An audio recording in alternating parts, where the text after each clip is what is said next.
Happy New Year. It's January 1st of 2023. And I guess I will try to make this channel more entertainable because I want to try to more equipment stuff because I found this avatar thing that I can do on my phone. I want to see if I can hook it up to my or when I get a PC and all that stuff. Yeah, I want to try a lot of new things. I'm not like an engineer or anything or like a tech geek, but I would like to try something new and see how I can go with it.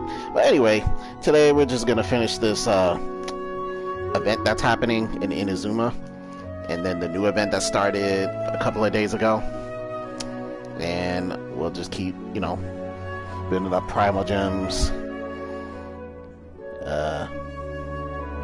artifact hunting, you know, all that stuff. So yeah, let's get started.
Is strong. Lucky today. Yeah.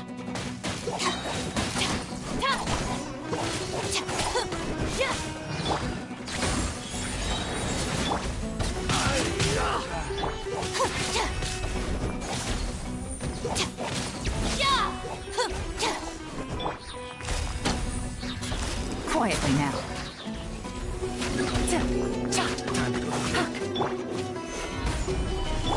Things are about to get dicey. Lightning terrified. Need. Now you're testing my patience. We'll meet again.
treasure. One way to draw your target out of hiding.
Right here.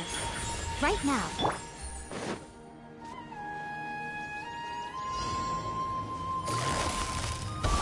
Busted! Gather! Dissipate!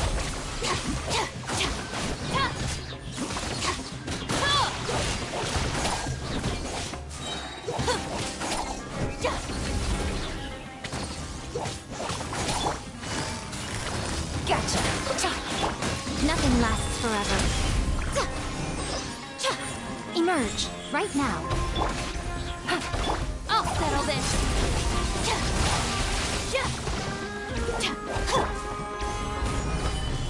Our bond is strong.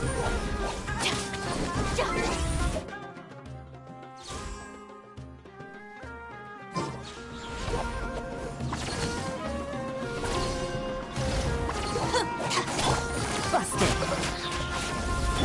Yeah.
Solidify!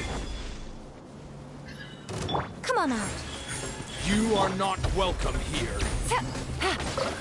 Here comes the catch.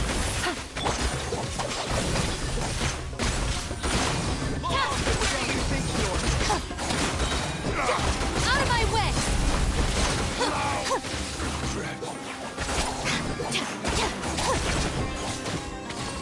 I'll get back. Dissipate!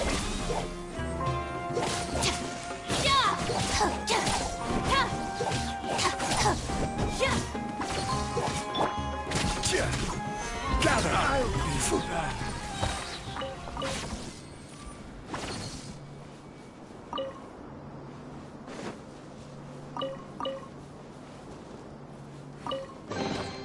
Certainly worth the extra mile.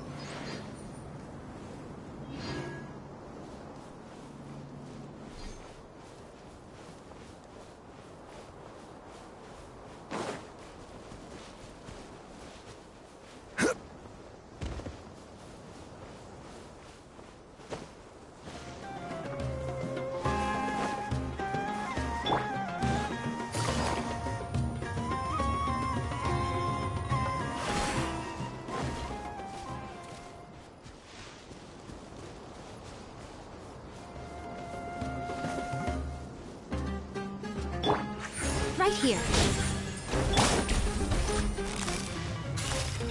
Quietly now.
It's all yours.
Add Astra.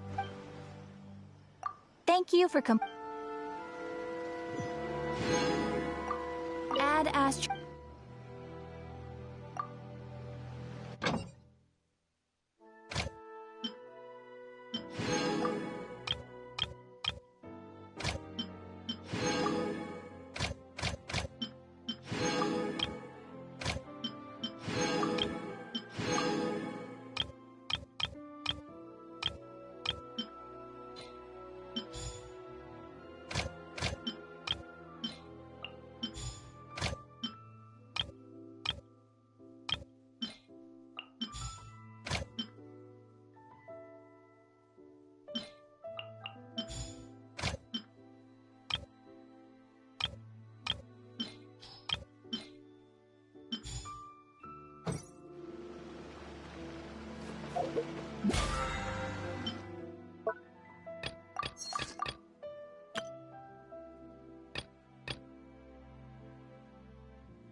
Traveler, Paimon, please let me be your partner for the final round of the test of courage.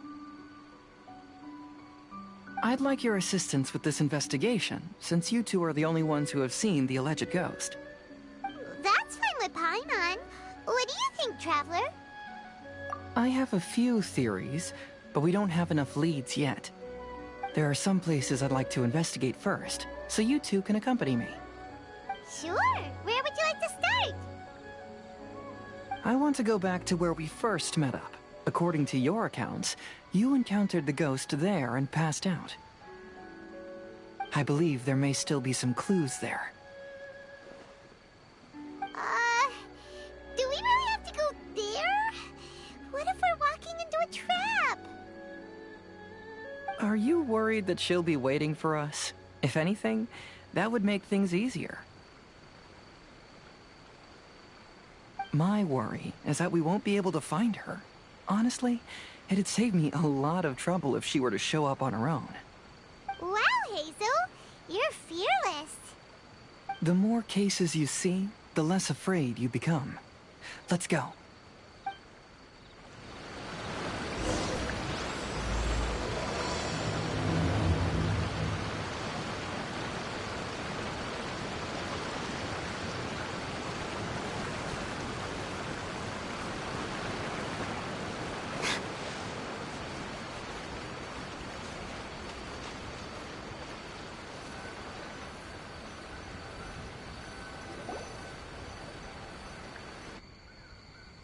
This should be approximately where you first encountered the ghost. Of course, we cannot conclude whether the woman is actually a ghost or not at this point. But I'd like to go over everything that happened again. Do you recall anything she said at the time? Let Paimon think. She warned us not to go near her, and she said if we didn't leave, our souls would become trapped here. Ooh, Paimon doesn't want to remember that moment. Paimon's shivering just thinking about it. And then what happened? Then, everything seemed to get darker, and Paimon started to feel dizzy. There were ghostly flames flickering all around, and Paimon saw some sort of black mist surrounding the ghost, and then Paimon passed out. Based on your account, it does really seem like you've seen a ghost. Exactly! So are you convinced it was a ghost now? It's possible, but I'm more interested in what she's actually trying to achieve than what she is. Even if she is a ghost, as long as she possesses some sense of reason, then there must be some purpose behind her actions. Wasn't she after our souls? She said that herself. I think she was just trying to scare you. Oh, you think so? Think about it. If I had the ability to take your souls, then why go to the trouble of warning you over and over again? Besides, a ghost wouldn't have allowed you to walk away knowing about the secret of its powers. That does make sense. Huh. Why didn't Paimon think of that? I believe there are only two possibilities. The first is that she wanted to reap your souls, but there was some condition that had to be met. You know, like what we usually call a curse. But if you had really been cursed, then you would probably have noticed it by now. So, this is the less likely scenario. I believe she was just trying to scare you away. But why would she want to scare us away? Oh, Paimon knows! Maybe she was trying to get us to quit so she could claim the Test of Courage prizes!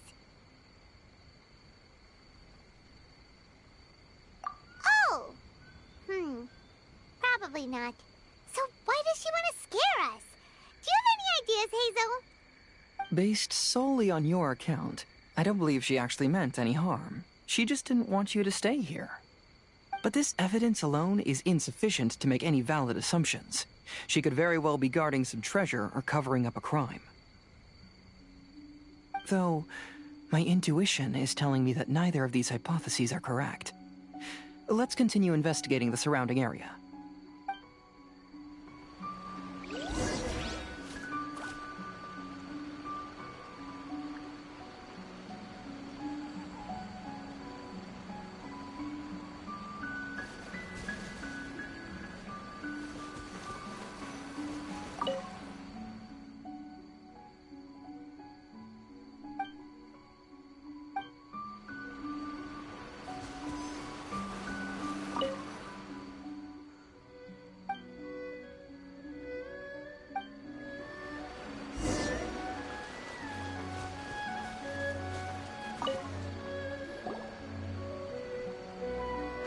Have you found any leads yet?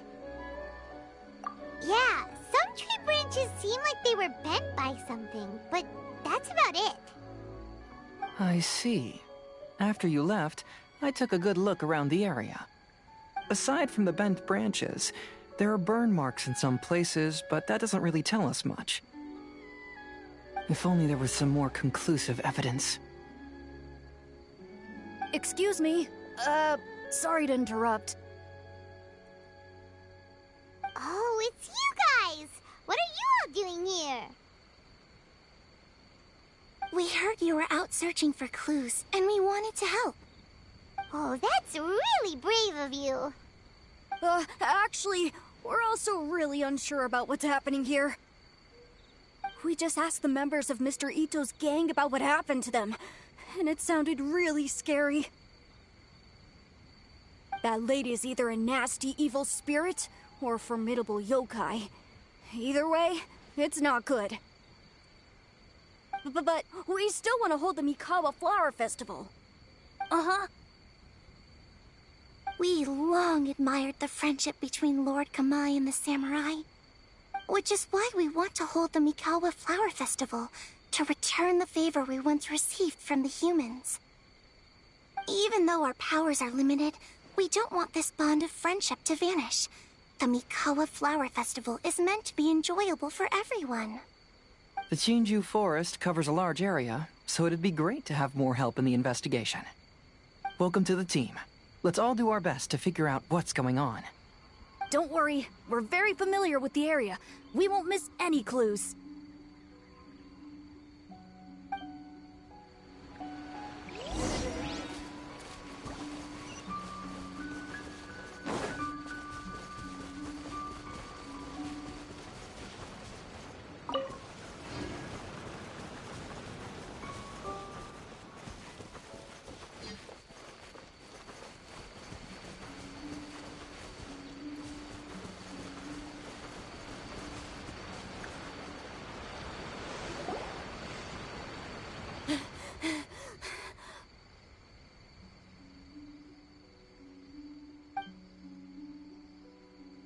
Look what I found down by the river! Huh? What is it? Is it a scrap of black cloth? I've never seen fabric like this before. This is a piece of shade cloth. Shade cloth? Yeah, it can effectively block out light and is used in a variety of settings, including stage performances. There's a rough tear in the cloth, probably caused by a sharp stone, or maybe some branches. Branches? Suppose that a large shade cloth was originally hung from a tree, bending the branches. When the shade cloth was removed from the tree, perhaps one of the corners caught and the branches ripped it, causing a small piece of black cloth to fall into the river. Either she didn't care, or she was in too great a hurry. Perhaps she had other things to handle at the time. But why would she hang shade cloth in the trees? I'm only speculating, but maybe she used it to create the atmosphere you experienced.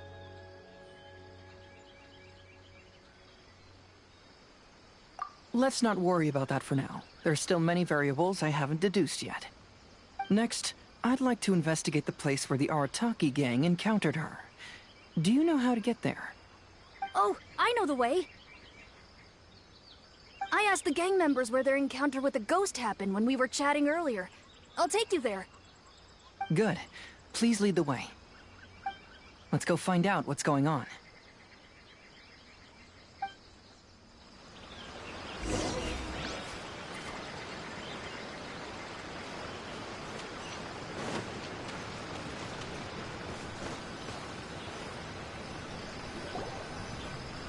This is the place. They claimed that as they passed through here, the area suddenly grew dark, and some ghostly flames appeared out of nowhere. Huh. What a coincidence. We saw the very same thing. Let's start by taking a look around the area, just as we did before.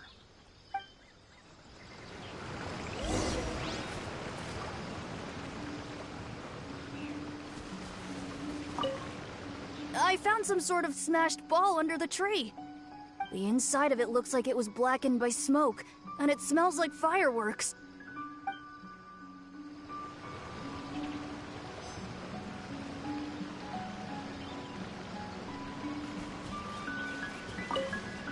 Judging from the burn marks left on the scene, the ghostly flames you saw were not created by yokai power.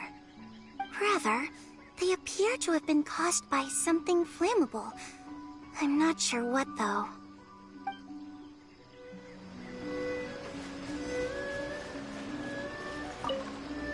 There's some strange powder in the cracks of these stones. I picked some up and sniffed it to see what it is, and it made me really dizzy. Ugh, I'm so tired now.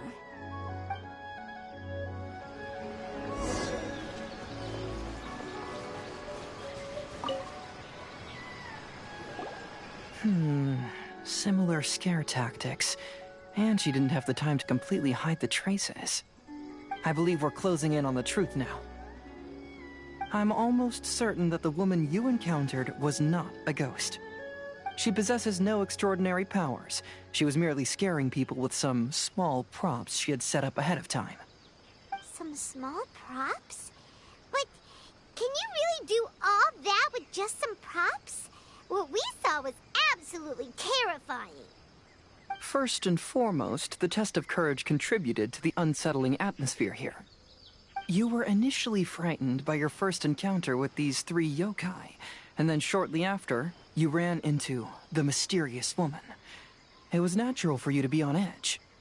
Because you were already tensed up, you were breathing more rapidly and inhaled a lot of sleeping powder that she had sprinkled around the area. That is what caused you to feel dizzy. That's when she pulled down the shade cloth and lit those so-called ghostly flames, creating a terrifying scene.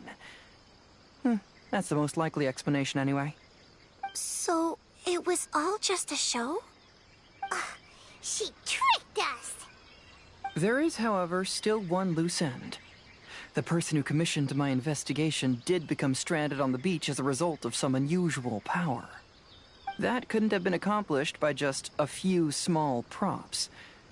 But if she possesses such powers, why bother with the theatrics?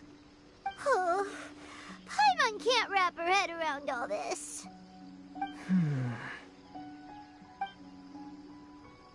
She can only use props to scare people in the forest, but she can use strange powers on the beach.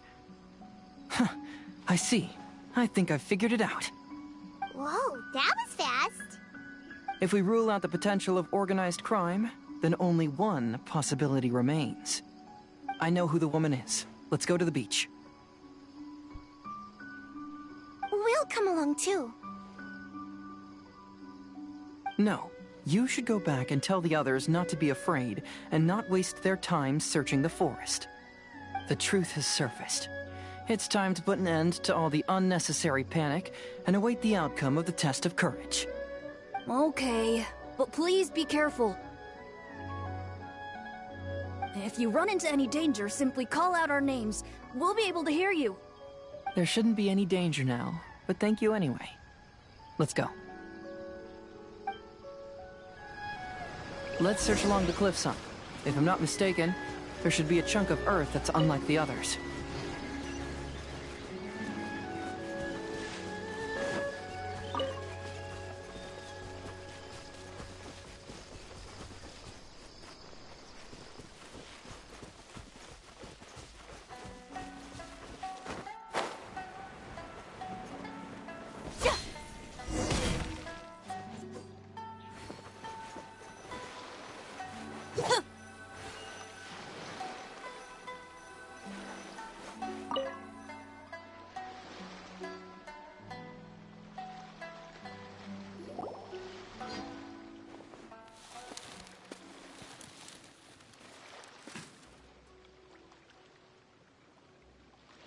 I knew it. I knew that you would come find me here. There she is. Paimon thought you were a yokai like the others, but they said they'd never seen you before. So, who are you? And why did you try to scare us? I have already warned you never to speak to me. If you don't leave now, then... She's terrifying!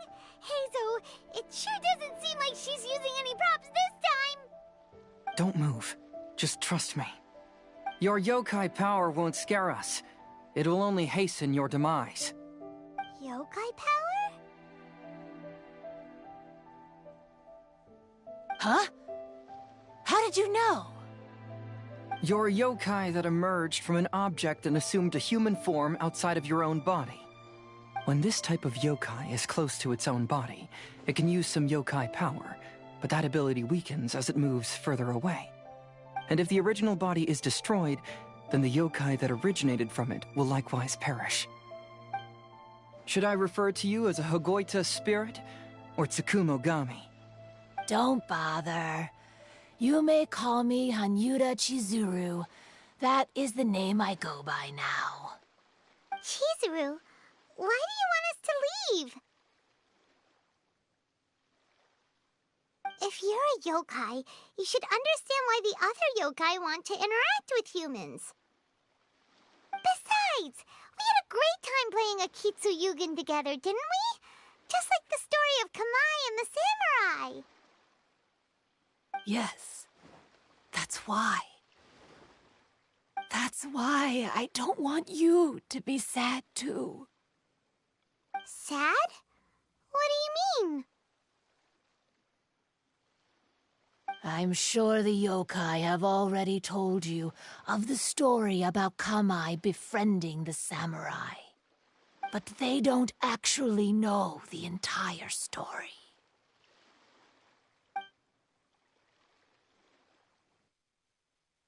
The samurai was about 25 years old when they met at the festival.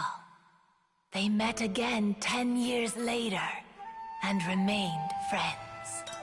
They spent time together drinking, traveling, and sparring.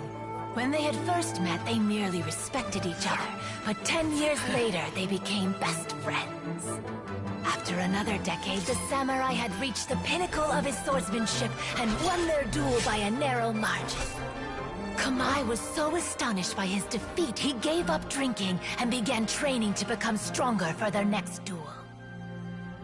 However, another 10 years later, Kamai did not meet the samurai. As it turned out, war had broken out in the south, and the samurai had gone to defend the border. Kamai was unconcerned, because 10 years was nothing in a yokai's lifetime. But when they met once again, Kamai discovered that the samurai was already 65 years old. He couldn't believe his eyes when he saw the samurai's gray hair and scars covering his body. Hey, old friend. Can you still wield the sword? I'm getting too old to fight. This time, I've come to say goodbye. I see. Then, how about one last game of Akitsu Hazara? All right. The samurai gave his best effort during the game, but had to quit halfway through because he was too weak. After putting down his agoita, Kamai remained silent for a long time before letting out a long sigh. What a shame.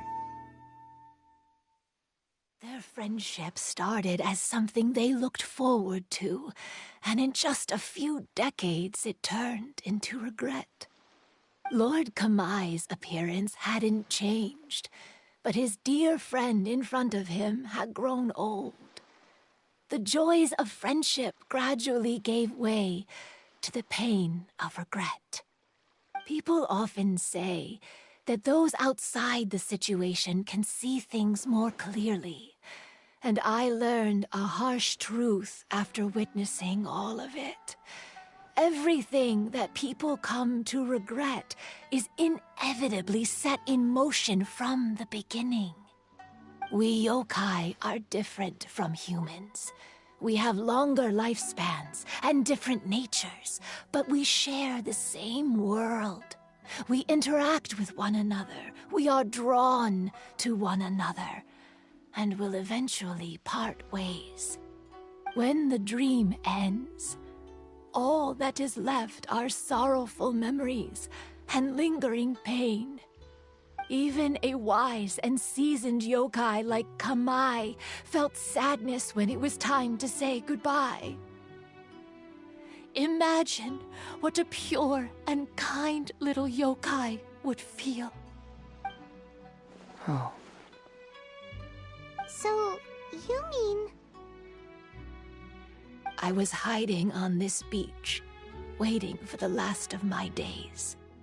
But those 3 yokai came and set up the Akitsu Yugen here, which woke me from my slumber. I didn't want them to approach humans with unbridled optimism and enthusiasm just because they'd heard the legend of Kamai and the samurai. that would simply be repeating the same mistake. Is that why you pretended to be a ghost? To scare all the people away from here? Oh, so you must be the one who trapped that guy on the beach. That was a little bit harsh, don't you think? My power has become pretty weak now, and most of the time I just use some props I've collected to scare people. I can't show myself when there are a lot of people around. But that jerk was greedy. He wanted to steal the decorations from Akitsu Yugen and sell them for a profit. That's why I used my yokai power, to teach him a lesson. Ah, so that's what happened. You have a strong sense of justice. By the way, how did you know the rest of the story about Kamai and the samurai? It's okay if you don't want to tell us. I've already figured it out. Your true form is this pair of Hagoita, isn't it? Hagoita? Oh, wait! So that means she's... The pair of Hagoita used by Kamai and the human samurai to play Akitsu Hazura hundreds of years ago. You gradually developed sentience after being influenced by great yokai power. You were the closest to witness their story. Even with the yokai power's blessing, the Hagoita have started to rot away after hundreds of years. You can't sustain yourself, so you were forced to rely on props to scare people. And if my theory is correct, this pair of Hagoita is also the item we need to find for the third round of the test of courage. Excellent work. You figured it all out. Congratulations, little ones. You've passed the third round of the test of courage. Miko? And the Shrine Maiden? Paimon thought you went missing. I apologize for causing you concern. It was actually Lady Yai's idea. Well, what did you think? Were you scared? Because fear is induced by uncertainty, the more chaotic the situation, the better. Having the event staff also mysteriously vanish only added to the uncertainty. I must say, I think this test of courage truly lived up to its name. So you're the one responsible for all the scary stuff. Hitomi, go tell the others that the test of courage has ended and that we have a winner.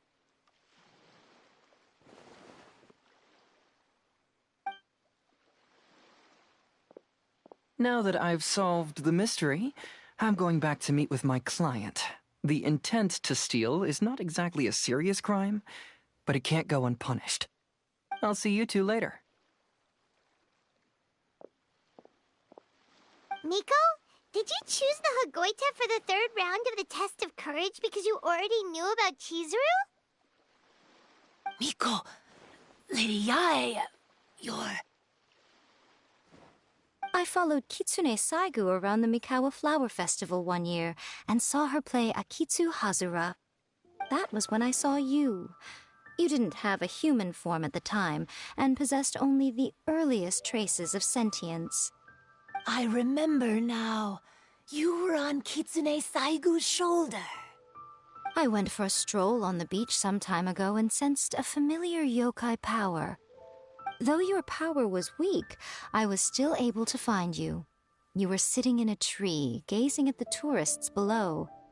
I overheard you telling yourself that you must be patient and avoid contact with humans. Huh? When was that? I didn't notice you at all. With your powers being so diminished, it was only natural that you didn't notice me.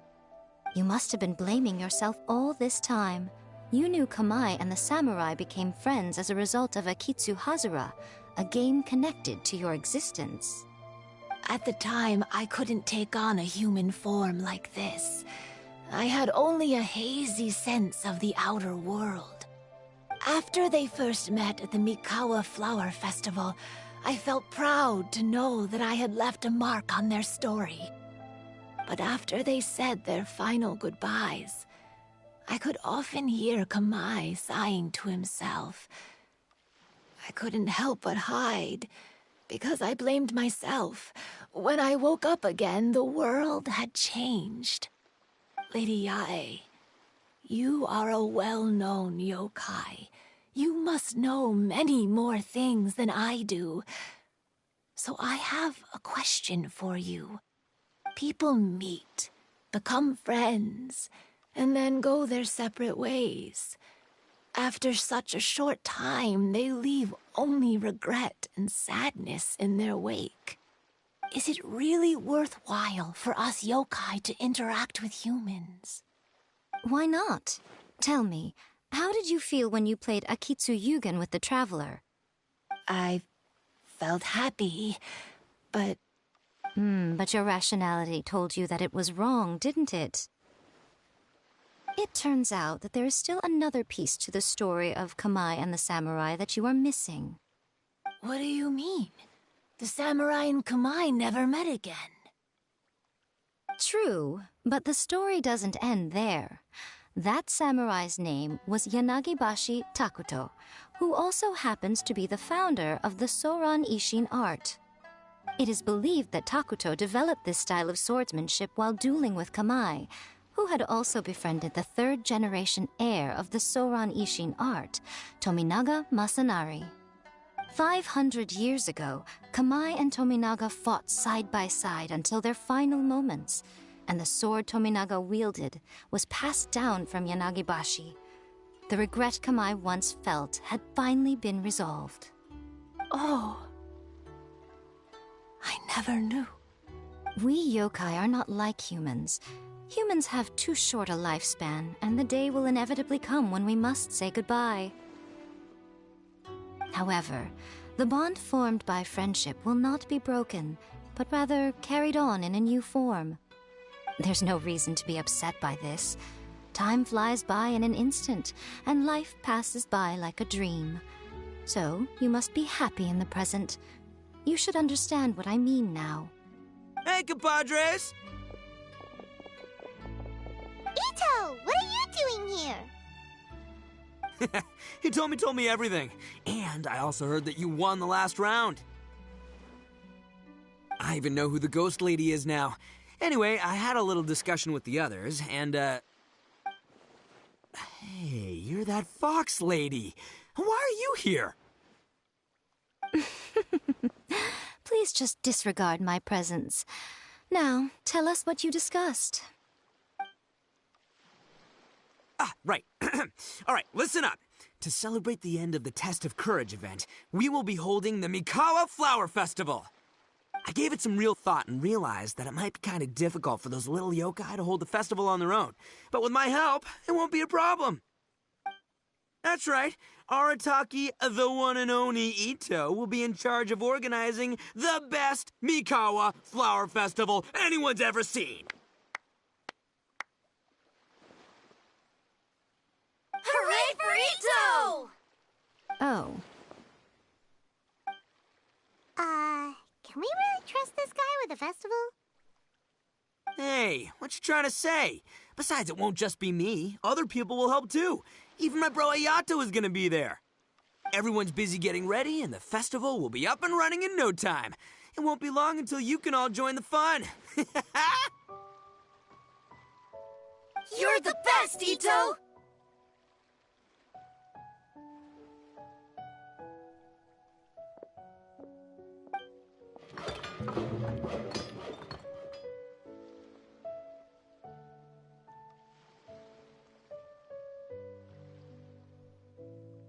And what would a festival be without me? I'll be sure to go have a look, too. It has been some time since I've attended a festival. Fortunately, I brought sake with me. Paimon's gotta admit, Ito does have his moments. A festival, delicious food, count Paimon in!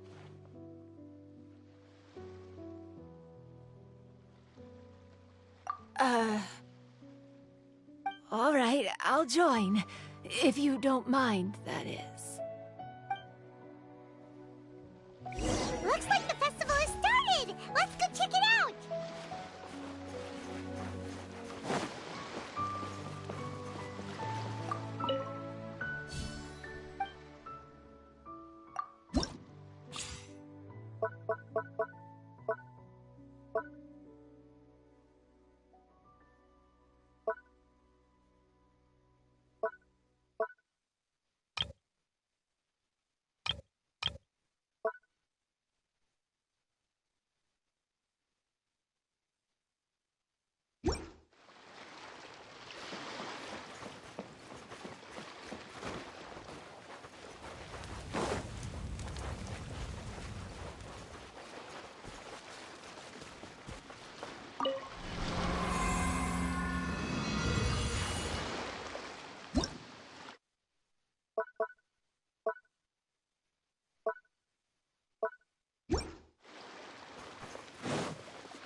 Ito and Goro! What are you two talking about? Oh, I was just saying that if I had more time, I'd have built a massive fishing pond here. Fishing? You know, when I lived on Watatsumi Island, I used to just dive into the sea and catch fish with my bare hands. Take it from an expert, using your hands to catch fish is nowhere near as fun as using a fishing rod. Just the other day, I caught a fish so big that I didn't even know how to handle it. I even wrote a letter to Yae Publishing House about it. That's an unusual problem to have. Huh? A big fish? How come you didn't tell us? Paimon could have helped you eat it! Huh? You wrote a letter to Yae Publishing House? Oh, you bet I did. I wrote to the That's Life column and asked Miss Hina for advice. She's so amazing. She got back to me really quickly, too. Huh. What a coincidence. I do some part-time work there, and I recently received a similar letter. You mean the letter was about dealing with a giant fish they caught? No. Could it be? Could it be that there's someone as good at fishing as I am? Oh, not on my watch. Hey, you all go enjoy the festival. I'm gonna get out there and catch an even bigger fish. Just you wait. I'll be inviting you all to my fish feast.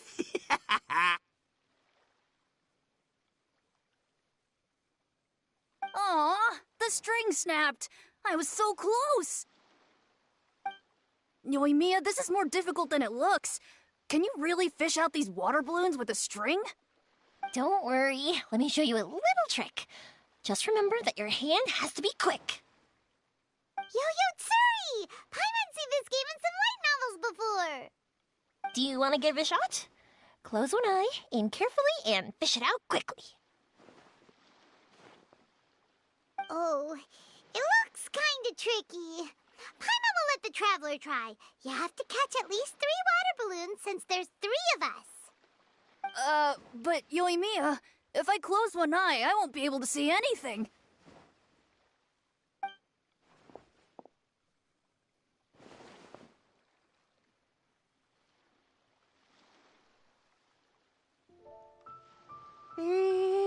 This ramen is so good. Yes, it feels like it's been ages since the last time I had some. You mean you don't get to eat ramen very often, Ayaka? But it's so delicious! Oh, it's you. We'll need 2 more bowls of ramen, please. Food like ramen and hot pot tend to have a lot of oil and salt, so I don't get to eat them very often. Oh, that's unfortunate. Yeah, now Paimon totally gets why Ayaka would put cake into hot pot. Huh? Oh, please, no need to bring that up again. Phew, I'm stuffed and feeling a little sleepy. I'm just gonna take a nap. By the way, were there any special stalls at yokai festivals in the past? Yes, but... well, it's a long story.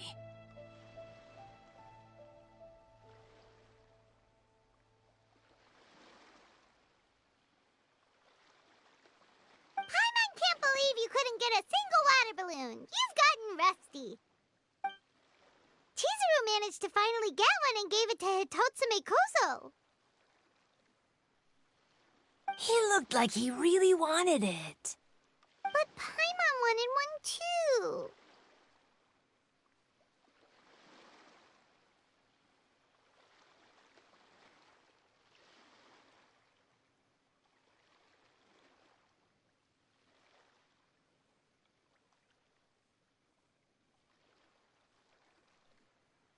All right, then I'll catch one for you next time. Yay!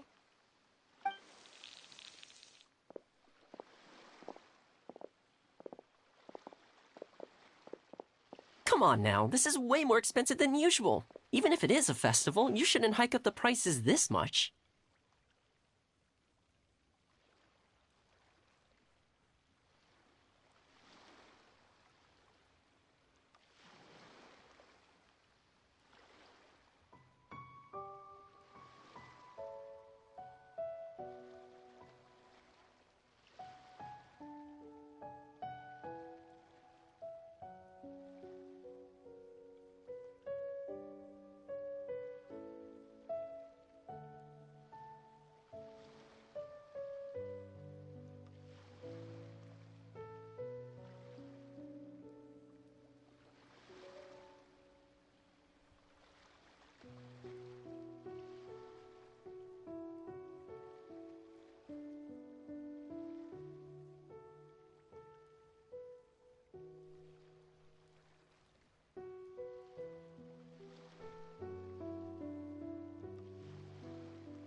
Hey now, it costs money to run a stall.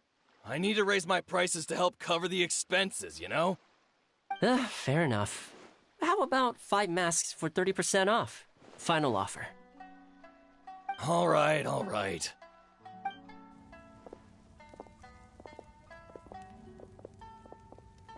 It's so hot. Feels like I'm being roasted here. Don't get too close. It's better to keep a few steps back. I know. It's just so rare to see such a nice bonfire. I want to get as close as I can to enjoy it. There are many beautiful things in the world. There's no need to be anxious. The festival has only just begun. I was surprised that you didn't even tell your sister. It seems she was quite frightened, too. It would have been uninteresting had I told her what was going to happen ahead of time. Besides, with her friends by her side, she wouldn't ever be too scared. Having a little fright is good to release any tension she might have accumulated lately. Everything went according to plan. People started to panic as soon as they sensed that they had no idea what was happening. How amusing. Yes, well done. Hey, you two, stop laughing! It was scary! Have you finished exploring the festival? Well then, are you having a good time? Yeah, it's great! The original Mikawa Flower Festival was much more lively, but even if you could attend the original, you probably wouldn't be as happy as you are now. Because it's always more fun to enjoy a festival with friends, isn't it? Yes. Thank you. Well then, I'm guessing you have something you want to say to him alone? We'll leave you in peace. What did you want to say to us? Ah, you saw through me again. I can't help but feel you somehow know everything. It's not that I know everything. It's just that I've been in your position before. Traveler, do you have a moment? I'd like to talk to you. Alone on the beach.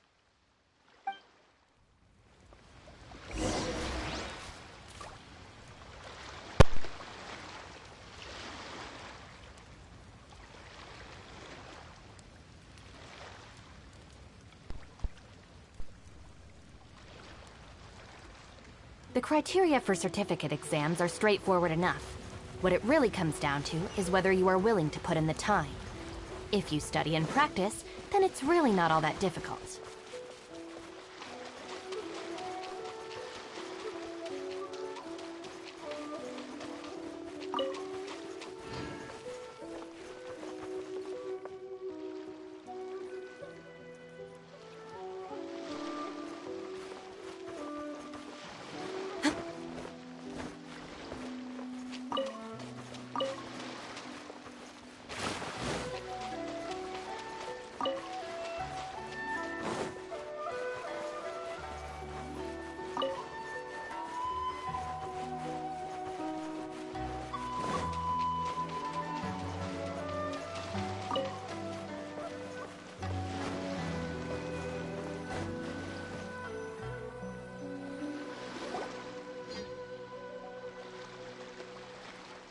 All right, here will do. Thank you for agreeing to come with me.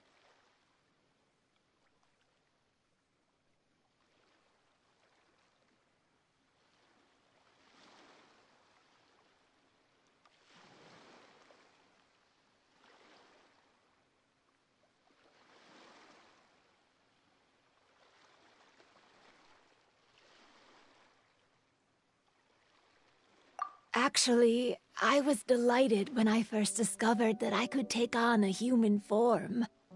I was a yokai derived from a pair of Hagoita who came into being in the middle of a festival, so naturally I enjoyed the lively festival atmosphere. I wanted to go to more festivals, become friends with humans, and play Akitsu Yugen with them. But every evening, as night began to set in, I'd recall the bitter smile of the old samurai as he set down the Hagoita and the lonely Kamai sighing as he drank his sake. Then I would wonder, if I became friends with a human, would that person experience the same melancholy in the future? As a result, I was convinced that I couldn't do it. I told myself I would not repeat that same mistake. I'm sorry that I spoke so strangely when we first met. I'm sure it must have scared you.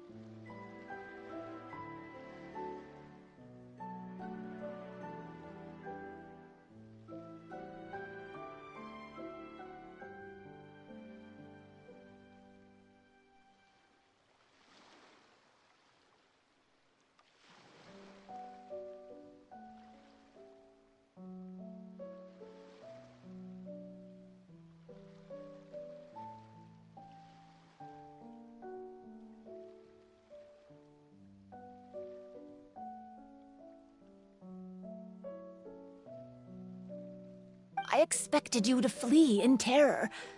But when we met again, you acted like you had no trouble being around me.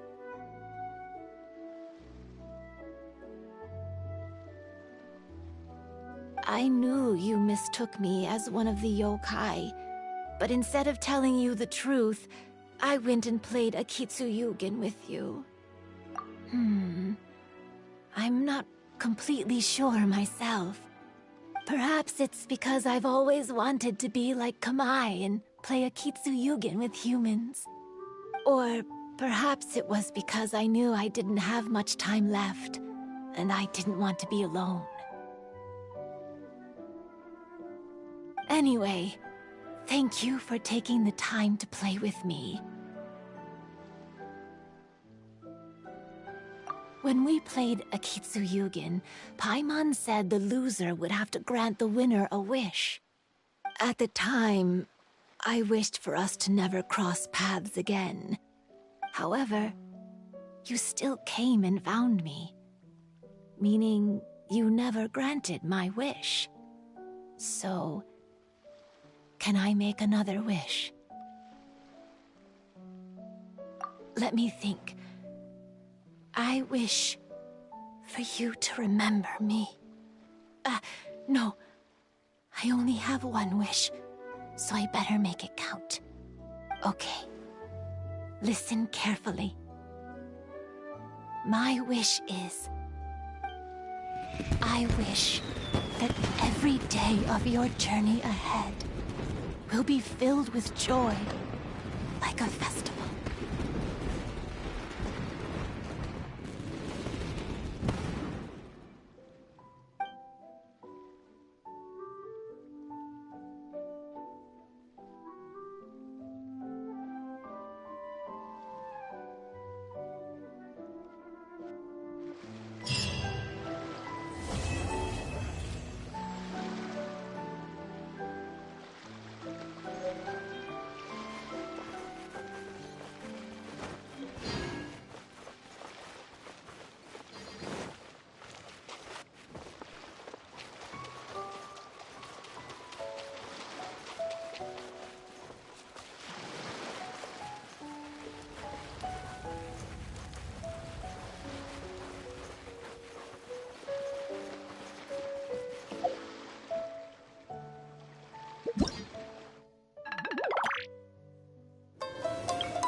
Personally, I think the idea of things staying the same forever is quite beautiful.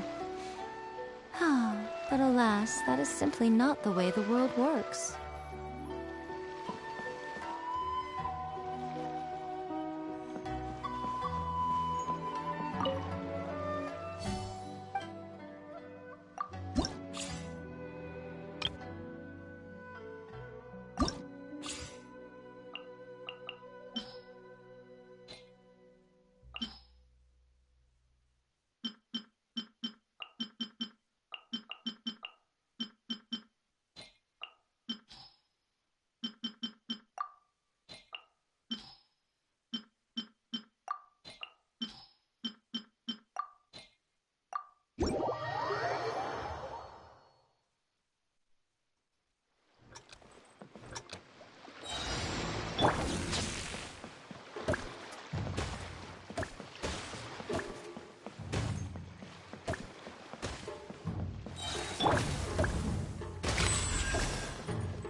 If the Arataki gang stirs up any trouble, I'll drag every last one of them back to apologize.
Just let me know if you ever find yourself in a pinch. I can help you out.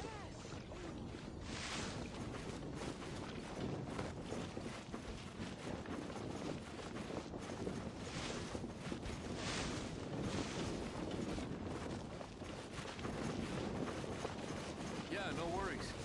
I'm not picky. However you do is fine.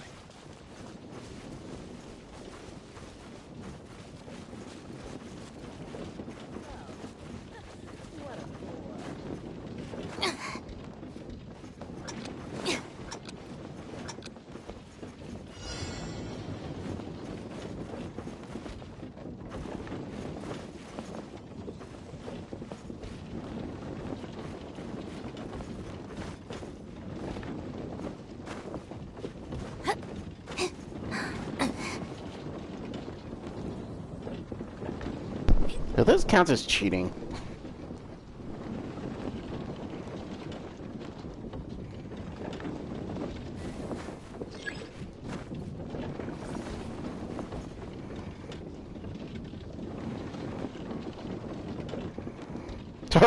I think this counts as cheating.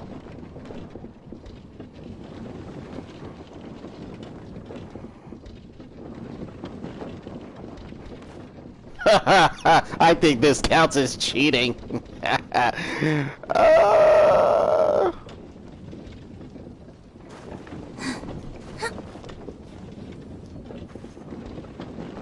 Oh yeah, this counts as cheating, bro.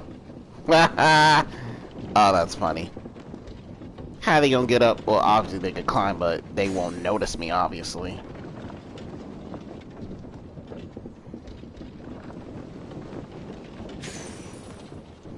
Oh shit.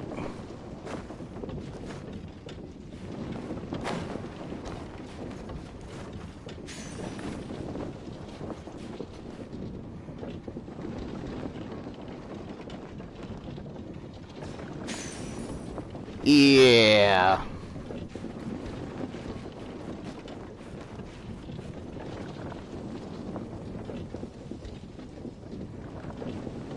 Oh no!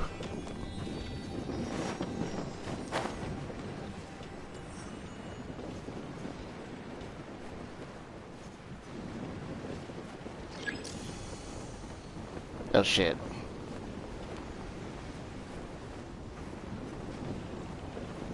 Oh shit! Oh shit!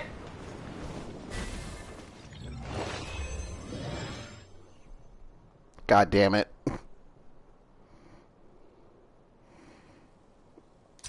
I panicked. I panicked. That was fun though. I panicked.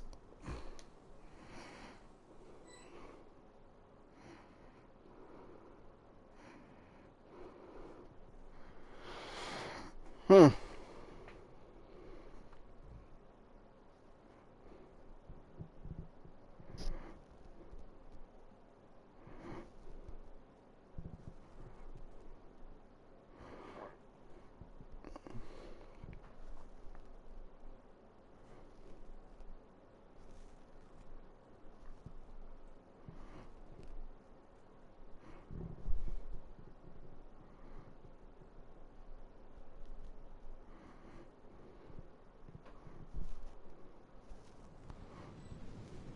Oh, that was a bust.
Oh.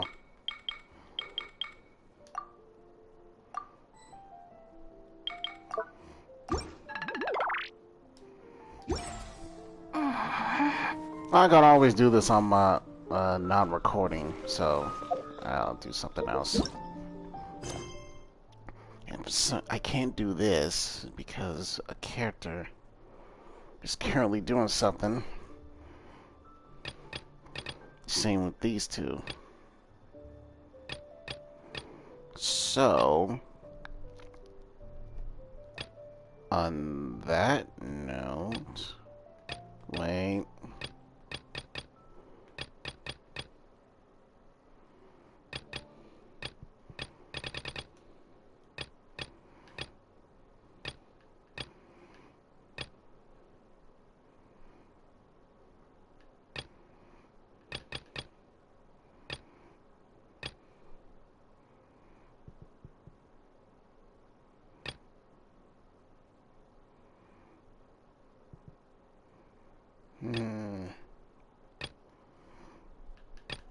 Yeah, on that note. God knows I was about to do this. God knows I was about to do the story one.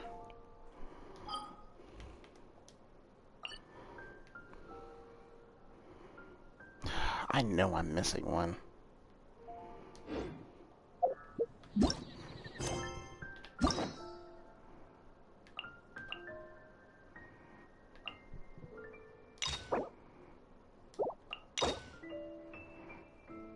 Lost some.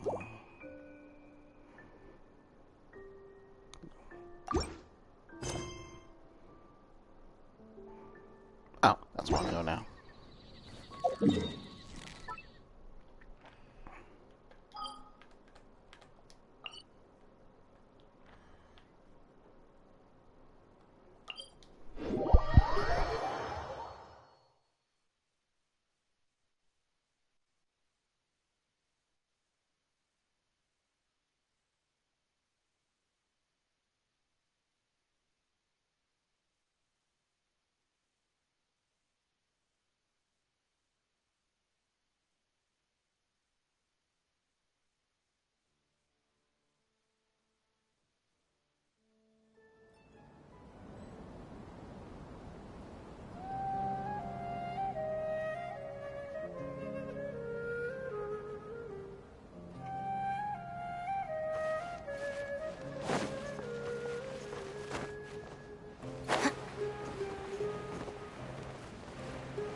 Nilu, good timing. I have the textiles you ordered.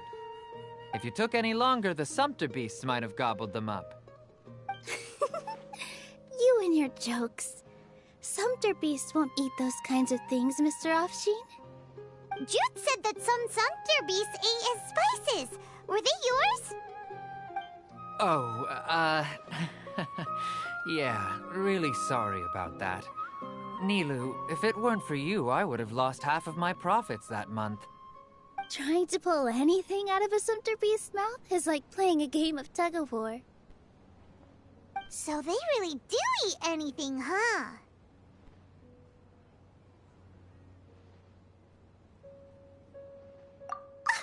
What's that supposed to mean? Come now. You know, Sumpter beasts sometimes eat not because they're hungry, but because they like gnawing on things. The textiles you ordered are highly durable and woven from the finest thread. So even if a Sumpter beast got snacky, it'd still have to chomp on it for a full day. You've tested this before? But of course! How else could I be so trustworthy? Well, that one time was an accident. I wouldn't dare experiment with such a precious product. True. It does sound like some good fabric. Ho ho! Have I piqued your interest? If you want to buy some, now's a good time. Buy 2 bolts and get 20% off. Ooh, that's a pretty good discount. What do you think, Traveler? No thanks, Mr. Offsheen. You can't use that kind of tactic on her. Look, you've already sucked her in. Tactic? So you mean everything he just said to Paimon was a lie? I wouldn't go that far. It's just that Mr. Offsheen is really good at spinning stories. A word from him, and you'll find yourself buying things you don't actually need. Mr. Zubair gave me a huge lecture the last time I bought too many things. come on, don't look at me like that. All she got was a talking to from Zubair, while I was nearly fed headfirst to the sumpter beasts. My philosophy is that stories give value to merchandise. That's why my business started with such a boom. Our Nilu here is an extraordinarily good listener. Back then, she believed anything I said. After a while, I began to feel guilty selling things to her because of how happy she looked. Though she enjoyed the stories and I the Mora, I knew she didn't need to buy that much. Anyway, since then, I've come to realize two things. One, that stories should just be a means instead of an end. And two, that there's more to business than just selling goods. It's okay. We're all friends now. There's no need to dig up the past. That reminds me. Some of the goods from my latest shipment aren't in the best condition. They're fine for general use, but my customers have high standards, and I don't have the time or resources to find new buyers right now. Nilu, why don't you take them? Huh? No, I can't do that. Just think of it as a favor for me, all right? The theater can use them for props and whatnot. It costs me Mora to store or ship, so I'm just losing money every day continuing to hold on to them. Even so, let me buy them at market value. Nah, these goods are hard movers. Besides, if I let you pay, wouldn't it mean that I'm just using stories to sell my goods again? Just take them. If you really feel that bad about it, give me some theater tickets later. Oh, yeah, you should also take some while you're at it. Adventurers are always in need of materials, right? Wow, even we get a share of this? Hurry and take it. Just looking at it all is giving me a headache. Thanks for the huge favor. There's still one more store. Are you alright holding on to that much stuff? Paimon, why don't you lend a hand? He must be tired. If Paimon were to refuse, would you then think less of Paimon than even a sumpter beast? Shoots is the best stall in the whole business. About time, Nilu. Farhad here was snooping around your props. Please, I was only looking at them to get a better idea of what your new show may be about. Wouldn't spoiling yourself just ruin all the fun? Yeah, please wait for our official performance. These two look familiar. I think I've seen them before. Ah, weren't they at the Sub-Zerus festival? Yeah, and they're coming to today's celebration too. Oh, the more folks the merrier. I was actually just talking to Farhad about also stopping by tonight. Oh yes, please do. I'm sure Miss Raykar and Miss Nadja would also love to have a chat with the two of you. We even prepared a small gift. Let me show it to you. Ta-da! It's a flower wreath. I really think we should wear some of these to give the event a more celebratory feel. Wow, it's beautiful. Did you make it? Farhad did most of the work. What a surprise, huh? He actually knows a lot about crafts. That is pretty surprising. Hey, why can't I have a little side hobby? I worked really hard on that. I know. I watched you make it. I wasn't making fun of you. Oh, right. Why don't you also try some on? We've got some wreaths in your size.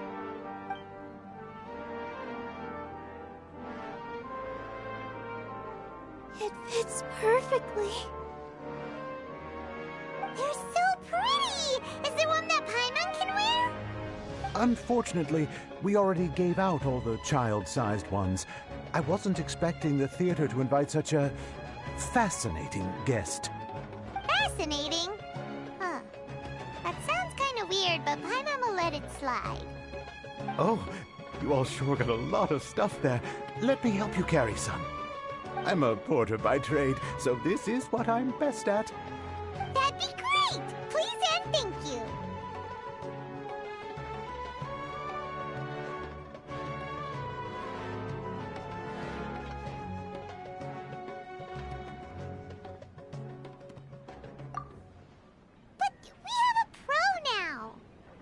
Thanks for the help, Mr. Farhad.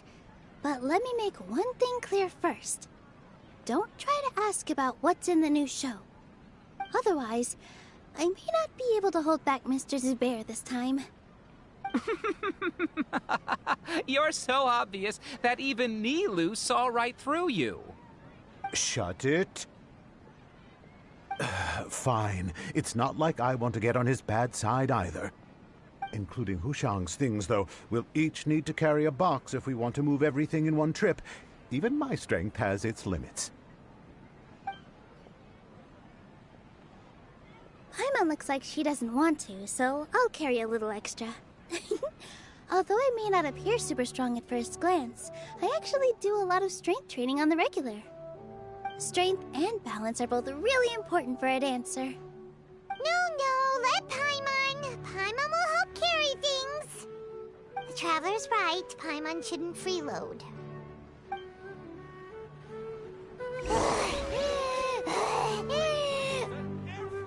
Paimon can't fly anymore.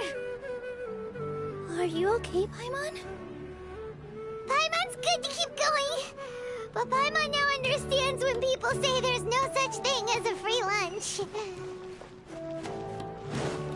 Whether you are willing to put in the time. If you... Oh, that sure was a lot of stuff. Oh, looking forward to the event later. Thank you, Mr. Farhad. Thank you, Sumpter Man.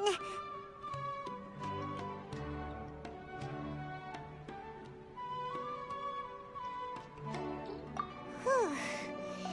Paimon's definitely going to eat it all back later. All right, I'll leave you all to it.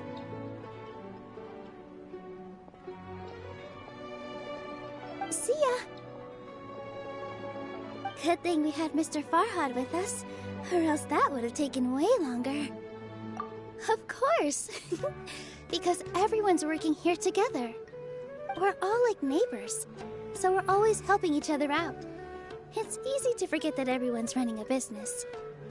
With this many freebies being thrown at you, you probably don't need to work. I felt so guilty at first, like I always owed someone something. I was always thinking of ways to repay others. Later on, I realized that it's actually like what Mr. Afshin said. By taking the freebies, I was helping everyone out and saving them money. When you order the wrong item, or make too much of something, sometimes the best way to maximize the value of those goods is to give them away. That's why there's no need to stress over the freebies.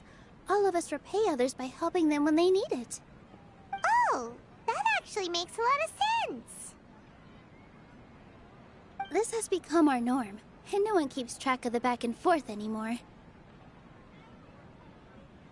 So really, don't worry about it. Alright, I have to bring all this to Mr. Zubair and do a little bit of prep. Feel free to hang out here for a bit. It'd be nice if you could also get to know some other people at the theater.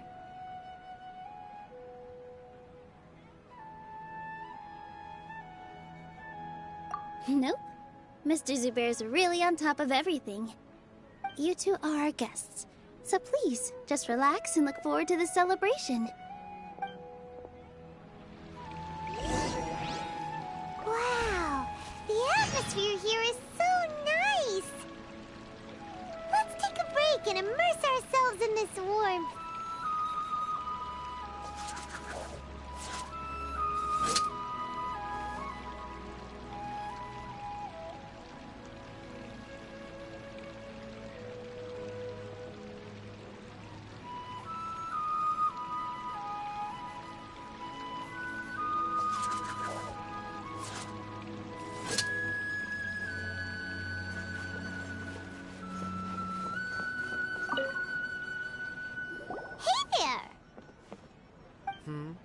Ah, a newcomer. Doesn't look too bright. Hey! Talk about judging a book by its cover! You, on the other hand, you're a special one. How would you describe the concept of art? Mere curiosity is all. It makes no difference whether you answer or not.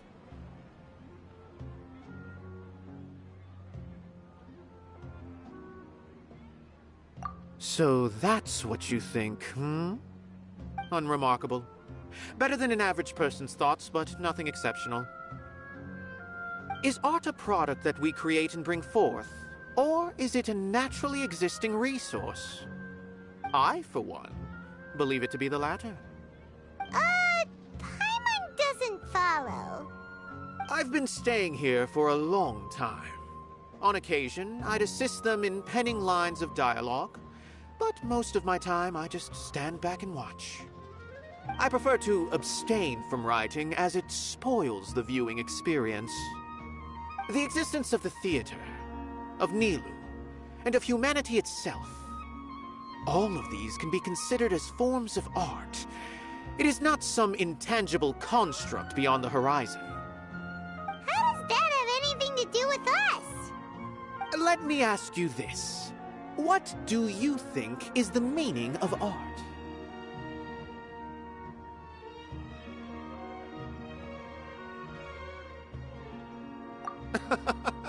I suppose that question was a little too difficult for you. To chance upon a spark of inspiration. I have been closely observing you, the players on the stage, and those watching in the audience. Art is already all around us.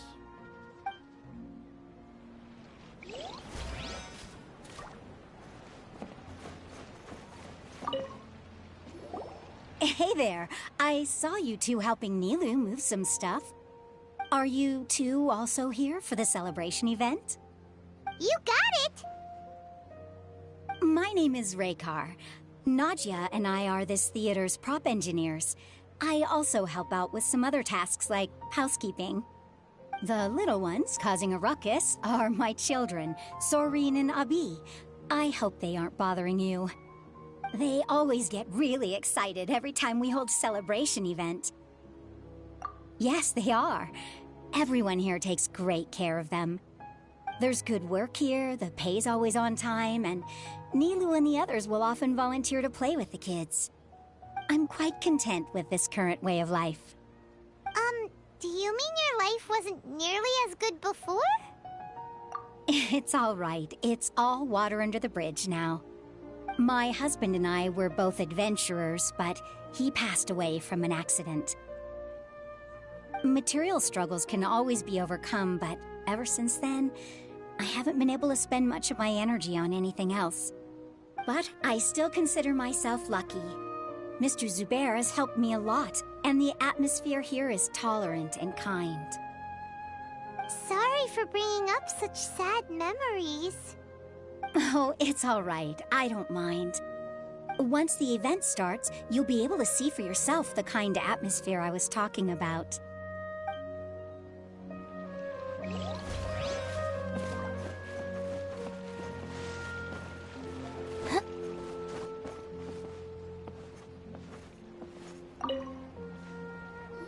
Hello.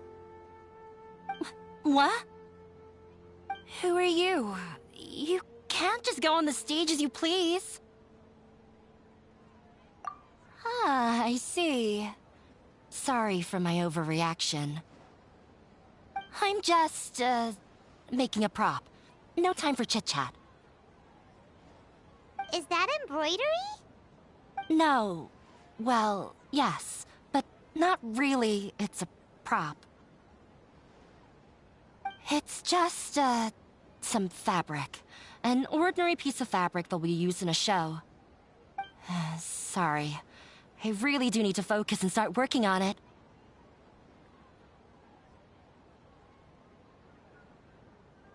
What an oddball. Is prop making something to be that jumpy about? Oh well, it's none of our business. Look! Ryu's back! Let's meet up with her! The event's probably about to start!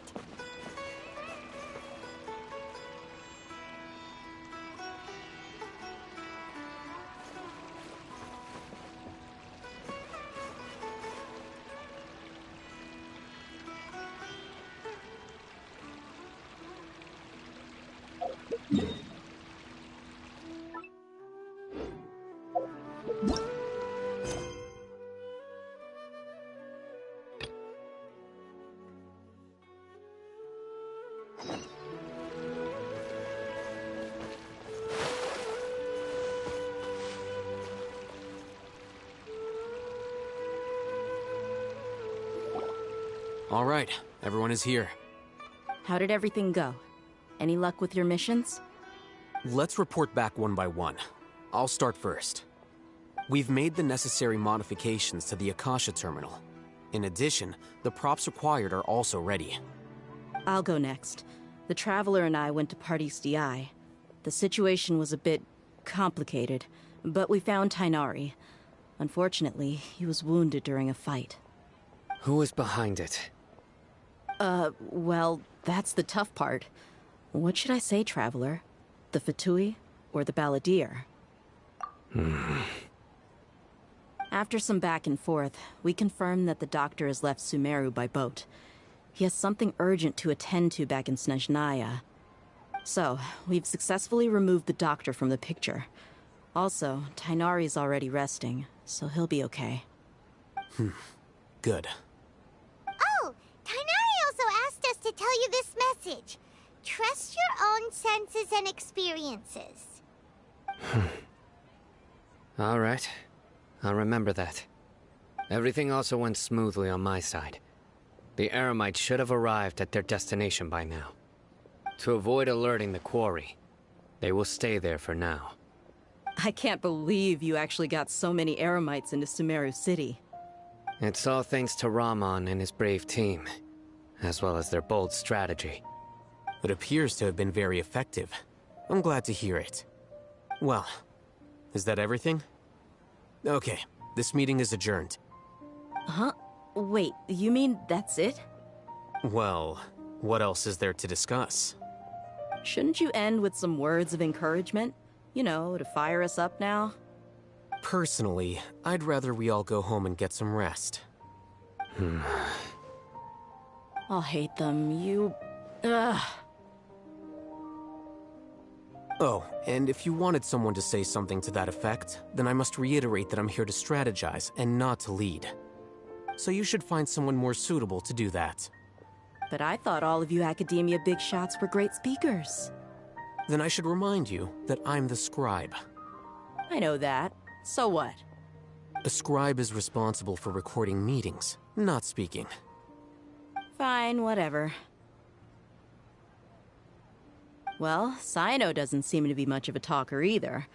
I guess that leaves it to my employer. Employer? Yep, the Traveler hired me. That's right. So come on, boss. What do you have to say for the team? Yeah, say something to boost morale. Huh? What are you all doing here? Oh, it's Nilu! Hey, everyone. I'm not disturbing you, am I? Not at all. I was actually just about to go find you. Judging from the group and all your serious faces, you were discussing something important, weren't you? But you also look like you're up to no good. Seems pretty interesting. Welcome, Nilu. Would you like to join us? Huh? Join you? You mean, you also want to discuss something important with me? Yes. Something very important. Nilu, are there any breaks in your performance schedule in the upcoming days? Huh? Wait, you're seriously inviting me?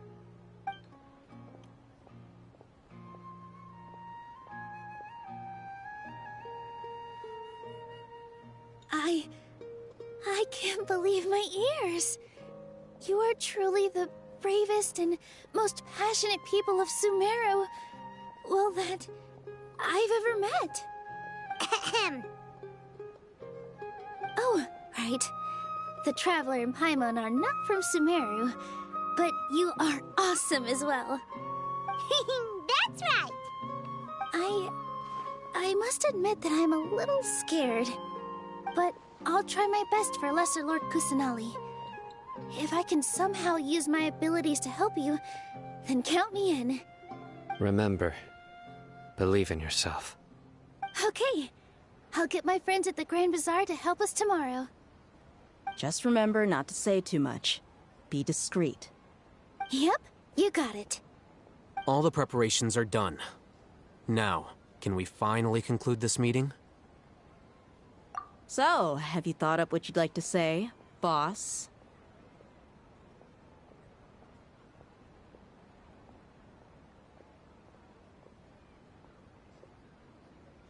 Yep, yep! It's a grand plan and we're all super awesome!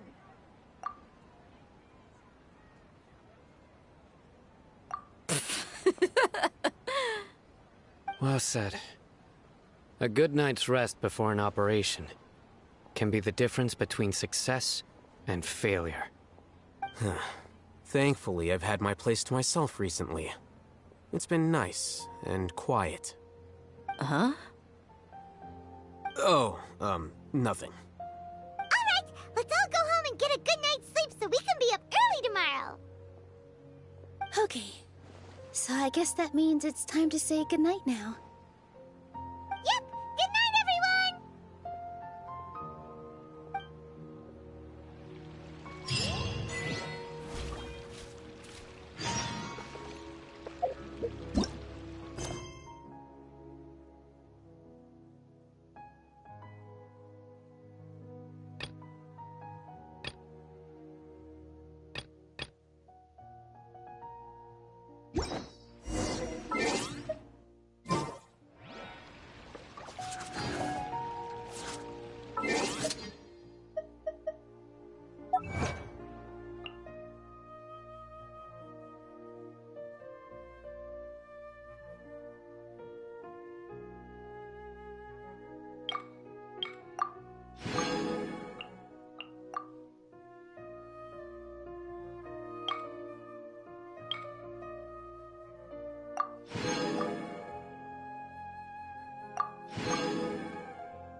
Today's the Academia's Nia Garbaha Day. We can finally put our plan into action.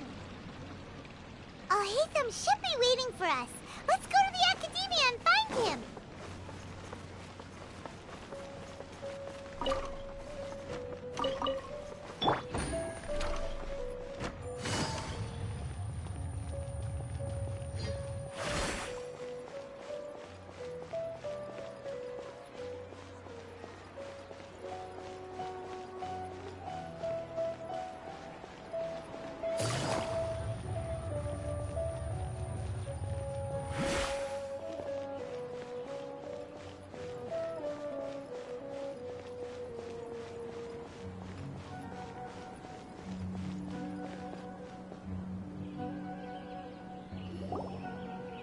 Hello, you two. Sleep well? Not really.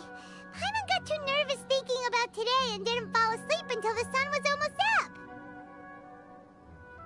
What about you, Alhaitham? Naturally, I slept just fine. After all, a good rest should be considered part of the plan, since energy is an important resource. You just want to show off how calm you are. It's crucial to dissipate any tension before we execute our plan. The only thing you're doing is being annoying. Anyway, do you need me to go over the game plan again?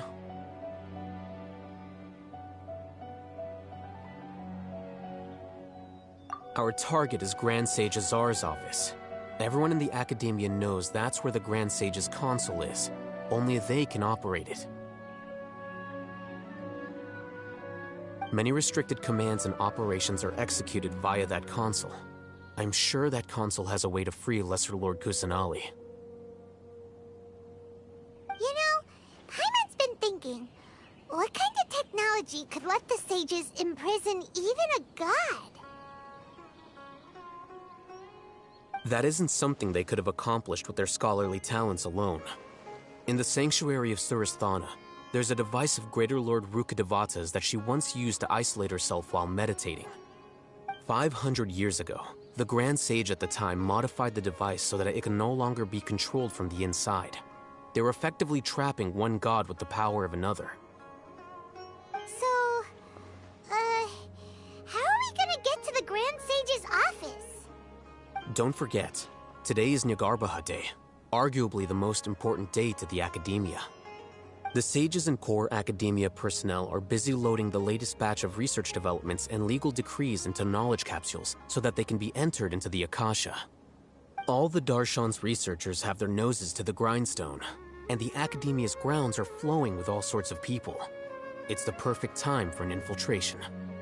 When the Grand Sage leaves his office to supervise the entering process, that's our cue to access the console and free the Dendro Archon.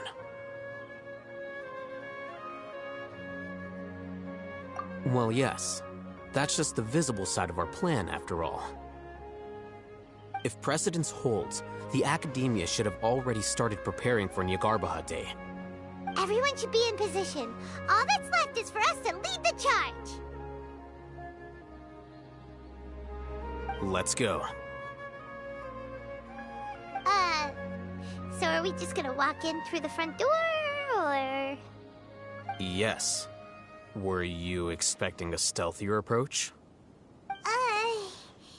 Paimon can't think of a good comeback. Alright, it's all on Alhaitham if things go south.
Scribe?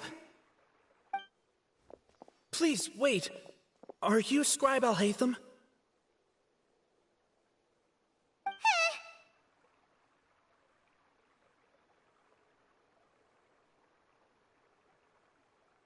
That's me. Is something the matter? I'm in a hurry. No. I was just surprised to see you here. I had heard that the sages were looking for you not long ago, but I didn't know what for. And, also, please don't bring outside guests into the Academia.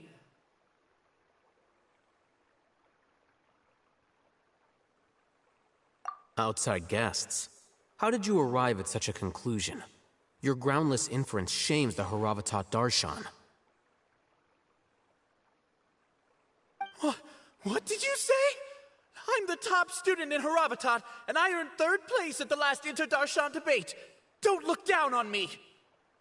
That wasn't my intention. As your Haravatat senior, I just assumed that you possessed a greater aptitude for critical thinking. Look, based on what you already know, the purpose of my return and the reason they're here should be obvious. Is that so? Wait a moment. Let me think. Don't tell me the answer. The sages search for you, a blonde-haired traveler, Outside guests? So, from the start, the sages weren't looking for you, but this traveler? And you were gone from the academia for so long because... Hey, shh. Yes, you've proven yourself as the top student in Haravatat. I surmise you've arrived at the correct conclusion. As I expected. Please, forgive me. I wasn't thinking clearly just now. Thank you for getting me back on track. It's nothing. We'll be on our way then. All right. Thank you for your contributions to the academia, Scribe.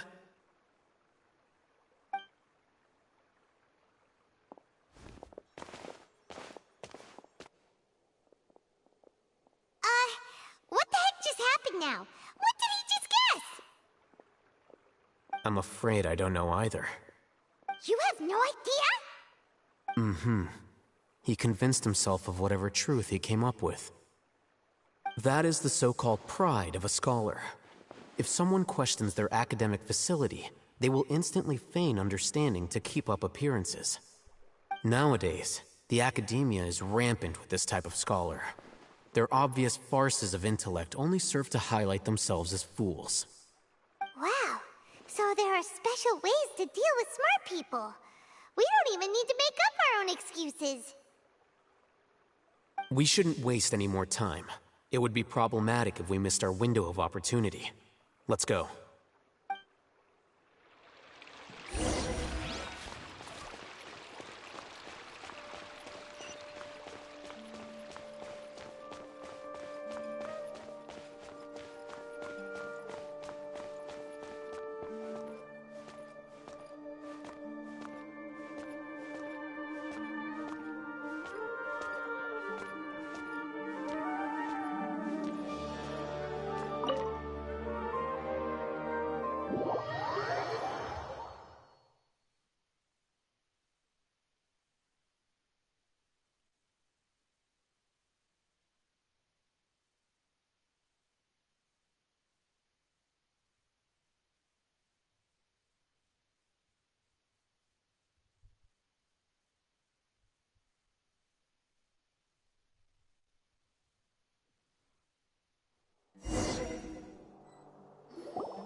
Is this the Academia's library?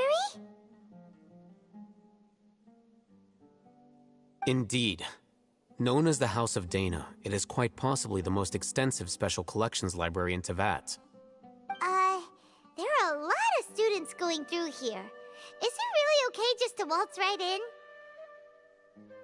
The Academia marches to a fast beat, especially since it's Nagarbaha Day. They're all occupied with their own matters. Just act natural. Now, hurry along.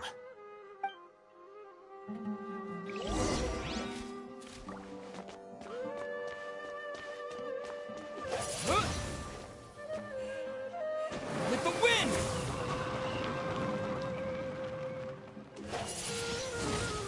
Wind blade!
What's this platform for? It's a lift that Academia personnel use to access higher floors. Are we gonna take it then? The Grand Sage's office is up there somewhere. No, not right now. We can't guarantee that we won't run into the Great Sage. Let's step back and observe for now.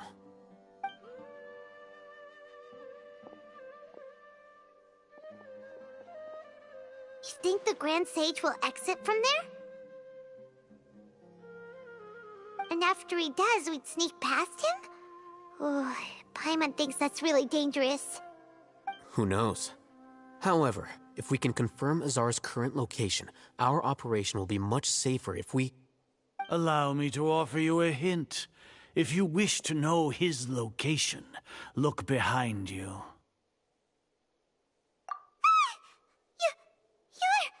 What's Grand Sage Azar doing here? Do not tell me you believed the Academia would not grow suspicious of you after such a prolonged absence, scribe. An eyewitness had informed me of your whereabouts, so I came to personally welcome you. Great Sage, I didn't expect you to care so much about me. I'm truly flattered. I'm sure, but compared to you, I am far more interested in these two unexpected guests. You are the Traveler and Paimon, correct? It's a pity that only now have I been afforded the opportunity to formally meet two of Sumeru's most esteemed guests. I do apologize for my lack of decorum. Excellent. You immediately initiated discussion instead of attempting to prepare some perfunctory excuse. You clearly understand the situation at hand, and have no intention of making a reckless stand. The foot traffic here renders this place unsuitable for discussion. Please, follow me to my office.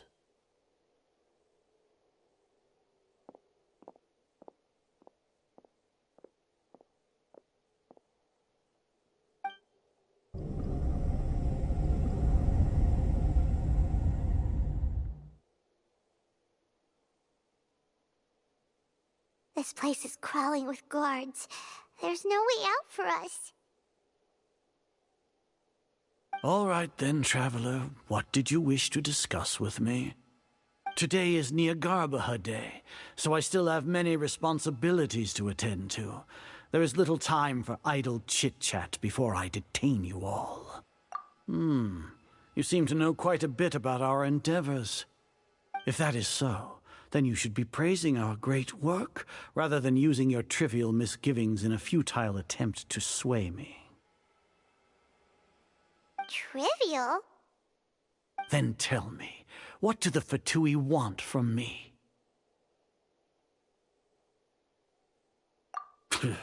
Worthless. Those are all completely worthless. Benefits, divine power.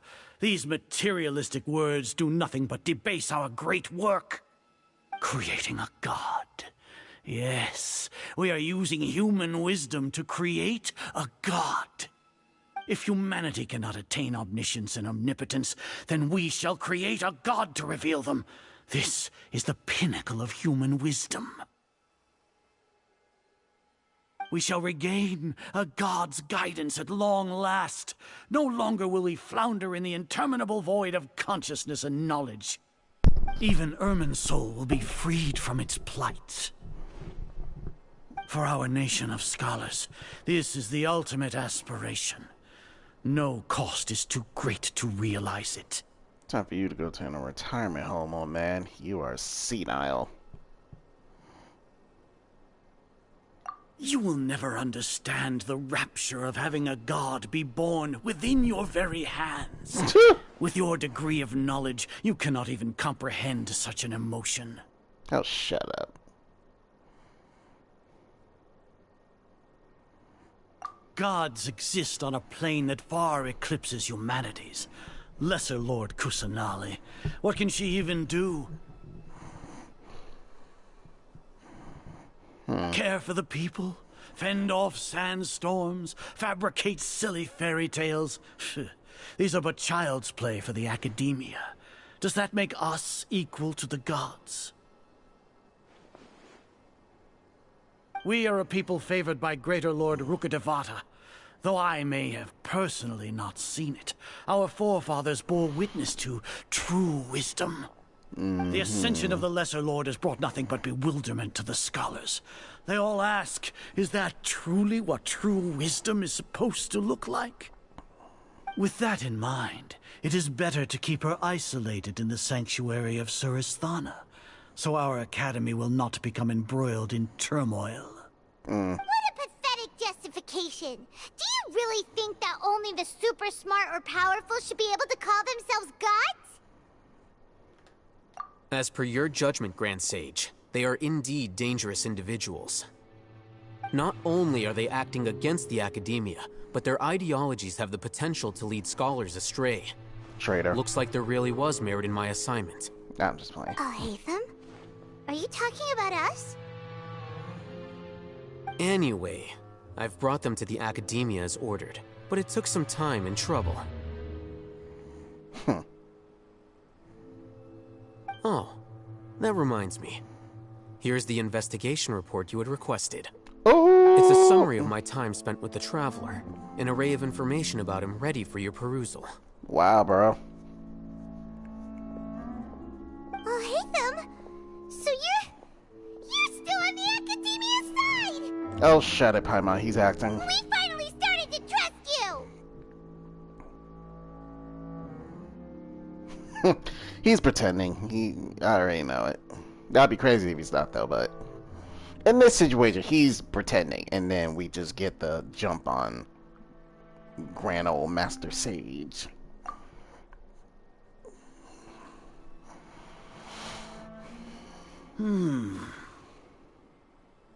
Excellent. Detailed contents with no errors. I would expect nothing less than an immaculate report from the scribe.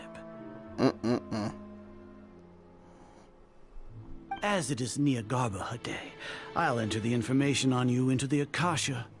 Surely you know what that means. We'll be monitored, just like Sino. With the Akasha's calculation prowess, all of your actions will be predicted with an accuracy of at least 98%. Furthermore, your data will be updated in real time whenever new information presents itself. To put it into words you can understand, wherever you go, you will be walking under an invisible leash. This is Sumeru's greatest penalty for dishonest persons. Are you not familiar with the concept that great responsibility begets an equally great suspicion? In any case, you are Sumeru's most concerning external variable. Locking you down will greatly decrease the chance of any undesirable outcomes coming to pass. Is You're that right? despicable! Despicable? Perhaps from your perspective, but I suppose you had mentally prepared yourselves for this, no? Your ploy was to sacrifice the Traveler here, was it not? Lord Azar, I know what you're trying to say, but I've been following your plan this entire time. Why are you doubting me at this juncture? Must I delineate your entire plan? Very well. I will spell things out. First off, I received an eyewitness report that you were spotted with the Traveler at Caravan Ribat. However, you immediately departed for the desert and escaped surveillance range. Judging by the time, you all likely encountered the truant General Mahamatra in the desert. Am I correct? Maybe Paimon shouldn't have mentioned Sino just now. The Academia had not received correspondence from its scribe for a prolonged time. You were also in the company of the Traveler, a close associate of Lesser Lord Kusanali and General Mahamatra Sino, who had defected from the Academia. With their instigation, what was the probability that you would betray the Academia? Rationally speaking, 50%? 70%? What do you think? Regardless, that's only a guess. The facts are that I've brought the Traveler right before you, and I gave you my report. Indeed, your boldness deserves praise. Your To think boldness. that despite status as an outlander, the Traveler is still willing to sacrifice for the sake of your plan. If I'm correct, you have a contingency plan to save Lesser Lord Kusanali and ruin our great work. Sneak into the Academia on Nia Garbaha Day, using Alhaitham's status as the scribe, for there is a good chance that an opportunity to save the Lesser Lord will arise. Should your intentions be discovered, Alhaitham will turn traitor and sacrifice the Traveler, thus proving his innocence. He can then stay inside the Academia and continue searching for a way to proceed forward. As for Sino, according to the Akasha's calculations, he will soon return to the Academia and confront me in person. I suppose this is also a part of your plan?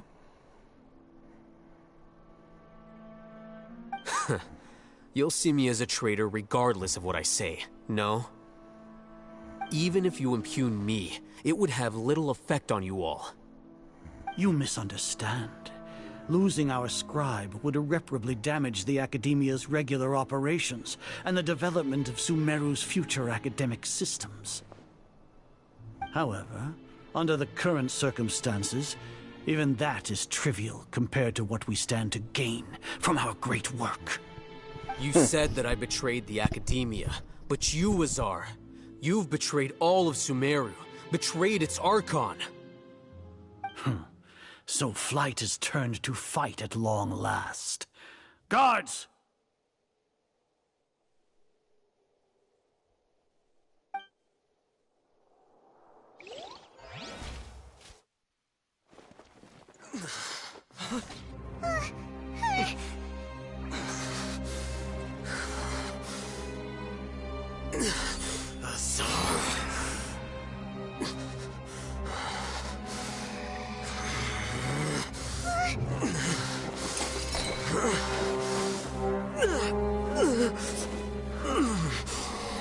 I hate about to go Well, berserk. what do we have here? So you stole that divine knowledge capsule? Traitor! You traitor! Even the most rational scholar will yearn for the power of a god in a moment of desperation. Aren't you doing the exact same thing as me, Alhaitham? Unfortunately for you, no god will lend you their power. Azar!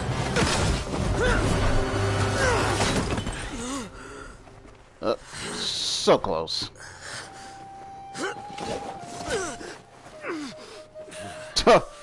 He has gone completely insane. Damn. Was this part of your plan or not? Take him to the Matra and exile him to Aru village. Then find someone to take these two to the confinement room. I'll deal with them later. Grand Sage, we've finished all required preparations for Nyagarbha Day. We may begin to enter the capsules now. Excellent. You may begin.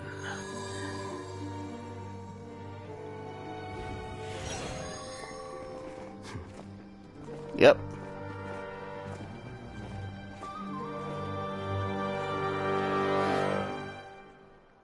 Yep.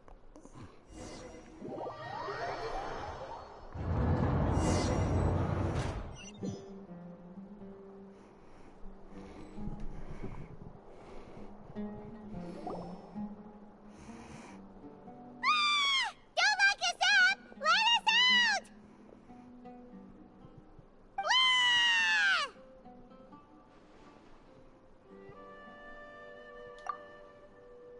Oh, yeah. Paimon got a bit carried away there. How was Paimon acting just now? Great, huh? Everything's going according to plan so far. We made it into confinement, and Alhaitham's probably done with his part too. We even managed to trick Grand Sage Azar. Alhaitham sure knows how to cook up a plan. What are we doing next? Paimon has trouble remembering things when she's worked up. Right. Paimon thinks it went something like this. Apart from that, we still have yet another goal in the first stage of our operation, which is to send the Traveler to the confinement room. What? Why do we want to get him locked up on purpose? He's always been the person the sages are most afraid of, as well as the greatest obstacle to their successful implementation of their plan. They are very aware of the risk he poses to them. Once the Traveler is imprisoned, the sages will likely think that everything is under control. And with their guard down, the next phase of our plan will have a much higher chance of success. I can already see the pompous looks on their faces. Oh, that's a super tricky plan. But Paimon still thinks it's not really worth it. That isn't the only reason, of course. He has a more important task once he's in confinement. According to the Academia scholars in Ramon's custody, Lesser Lord Kusanali has sealed off her consciousness in the Akasha ever since she was captured by the Doctor. That way, they can't pry any more information from her. Even if we break into the sanctuary of Surasthana, it will take time to awaken Lesser Lord Kusanali's consciousness. We need to do that in advance. So our job is to wake up Nahida! Okay, totally worth getting thrown in jail for. The confinement room is inside the Academia, close to the sanctuary of Surasthana. It's a completely enclosed space, and you won't be receiving any visitors. I'll work with Ramon's scholars to make some modifications to your Akasha terminal.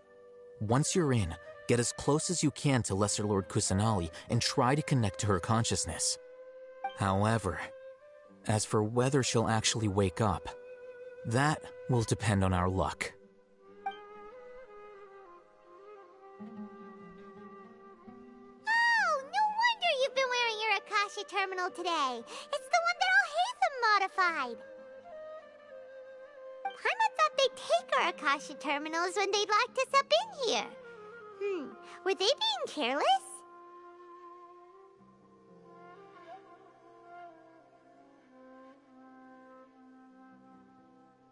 Alright, so what now?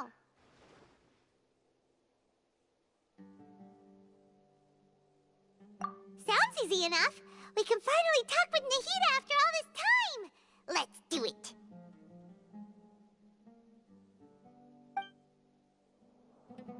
There's a light flashing on your Akasha terminal. It's almost like... the faster it blinks, the better the signal!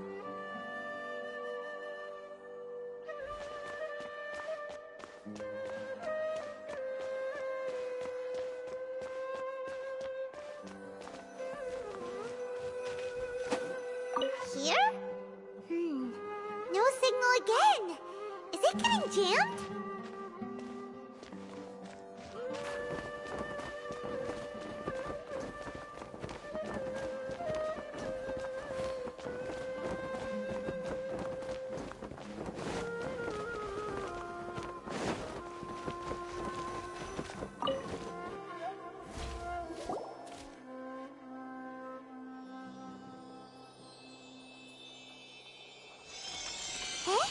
Is this the right spot? Are you getting anything? Please work.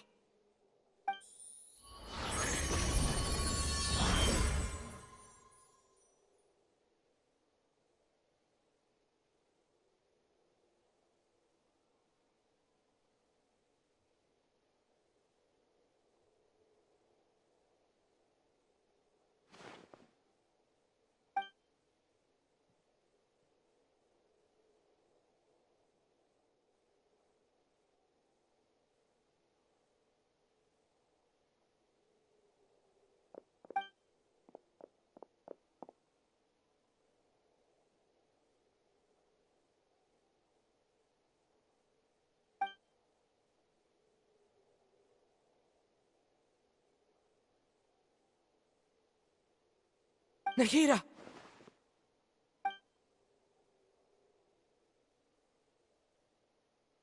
Hey, Nahida!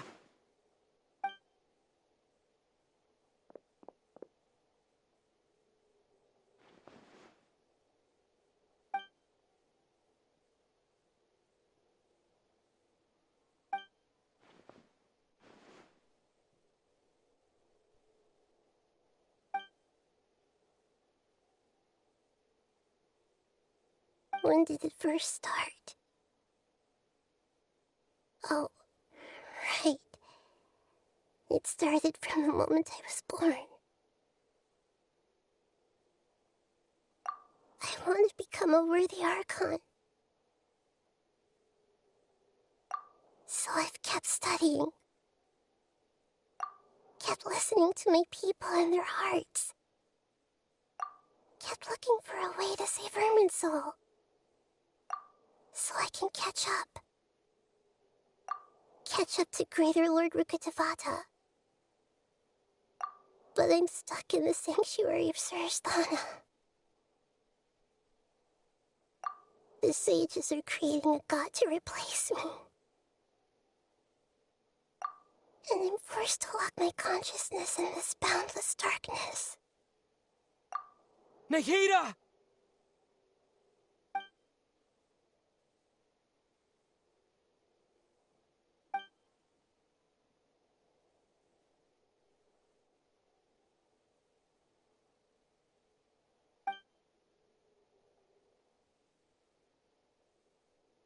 Nahida!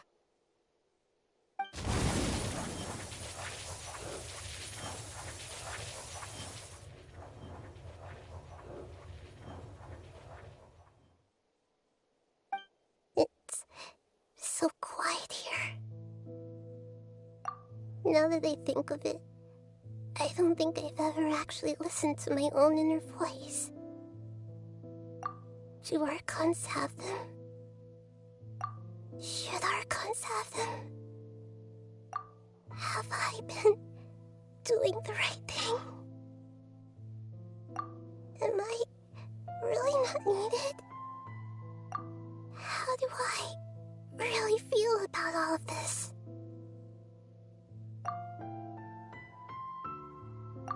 It's so quiet here. Since you're the god of wisdom, you've known the answers to all these questions since the very beginning, haven't you? Who are you? Whose voice is that? It sounds familiar. You're right, though.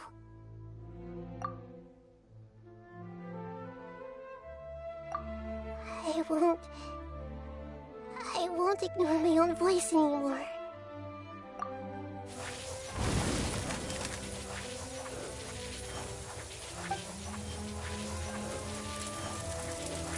Nahida!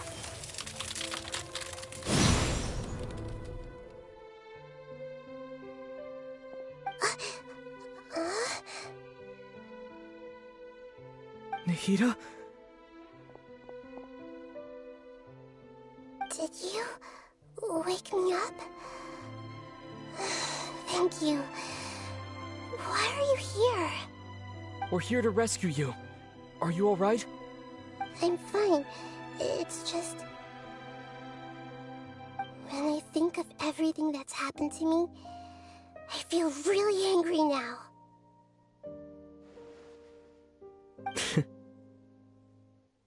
You should have been angry ages ago.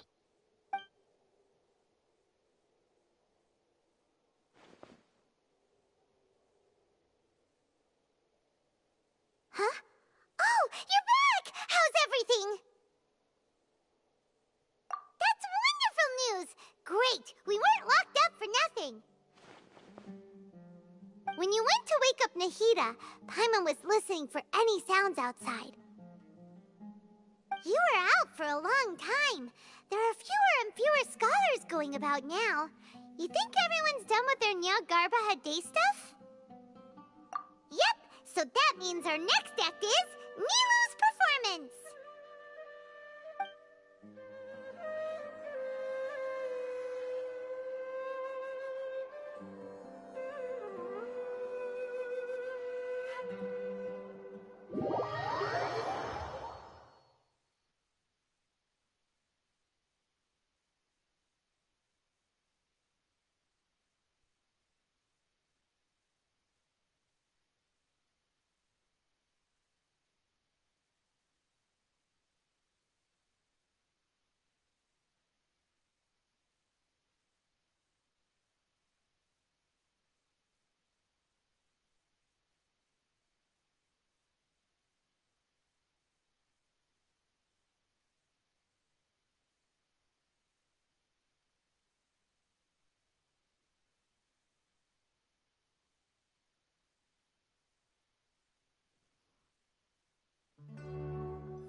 Nilu, are you sure about this? You're taking such a great risk for them. I'm sure, and I'm going. You know that I don't like to pass up any opportunity to dance, and this one is especially important. All right. You seem to have a lot of trust in them, so I won't say more on the subject. But if anything happens, the few of us here may not be able to help you. Don't worry. They've been through worse. Everything's going to be fine. All right. You know, if you really do get arrested, we'll do everything we can to get you back. Be careful, even if it's only for our sakes. Thanks, Mr. Zubair. You're so very kind.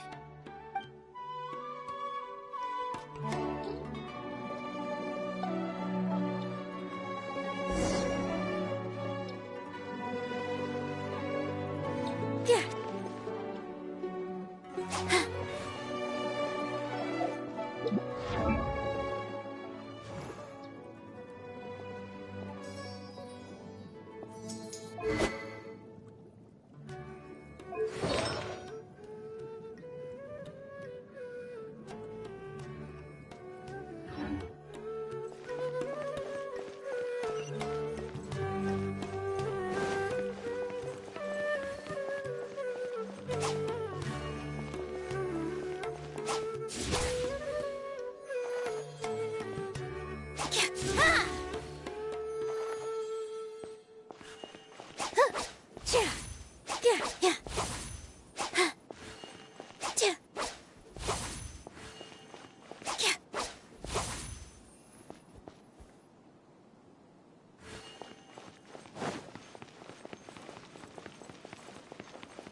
Nilu, how's it going? Nervous? Definitely more than usual. But it's because I'm worried I won't dance well enough. It's okay. Just focus on your performance. We'll take care of everything else. You sure know how to talk. Taking all the credit, even though we came here together to help out. Well, thank you both. I'll have to treat you to a meal after all this ends. I really, really appreciate all of your help. Ooh, that sounds great. Huh? How can we say no to that? All right, let's get back to business. Nilu, we'll be here to keep people from going to the academia so they don't interrupt your performance. I was planning on telling them something like, the Academia's been conducting a weird experiment, and some of their test subjects escaped. It's really dangerous there, so stay away. Oh, you couldn't think of anything better? Oh well, I guess it does sound like something the Academia would do. I think it sounds great. I'm counting on you guys. Don't worry, it'll be a piece of cake.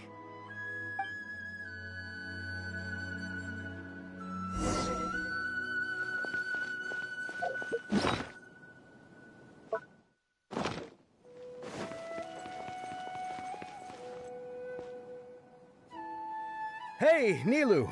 Sorry, it's great to see you, but I'm really busy right now. Our Bait People Away with Yalda Candies plan is working beautifully. Do you want some candy? We have more than we can give out. Vihar, thank you so much for doing all of this. And even dressed up as the Knight of Flowers, no less. I'll pass on the candy, though. I cut back on sweets in the period leading up to a performance, and I'm about to start one. You have a point. The stage is cleared and everything's ready, so you can start your performance at any time. Yeah, thanks to you. I'm really grateful. All right, time to hit the stage. You're welcome. The honor's all mine, since I'll have such a great view of the show.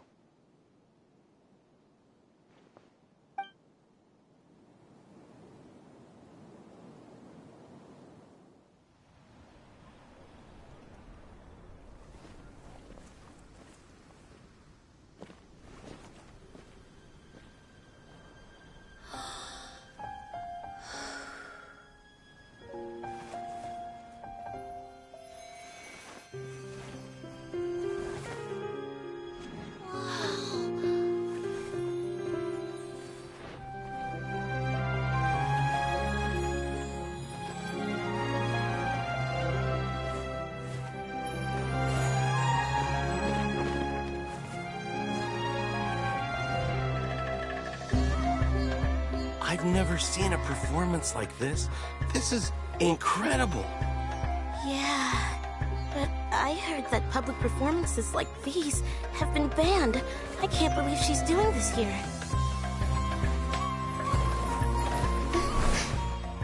Grand Sage, there's some commotion outside. How uninteresting. Issue the new Prohibition Act from the Akasha to the guards. They'll know what to do. Do you think we should, like, stop her? Let's just watch for a little bit longer. Huh?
Did you hear that? It sounds like a lot of guards just ran by. Does this mean the plan has moved on to the next stage? Yep. It's great that everything seems to be going well. Come to think of it, when did Alhaitham replace the knowledge capsule that was about to be entered into the Akasha? Oh, so that's when he did it! Paimon was too nervous to notice. Speaking of, didn't Alhaitham also yoink the divine knowledge capsule from that mercenary leader in Port Ormos when everyone else was distracted? It's a time-tested trick of his.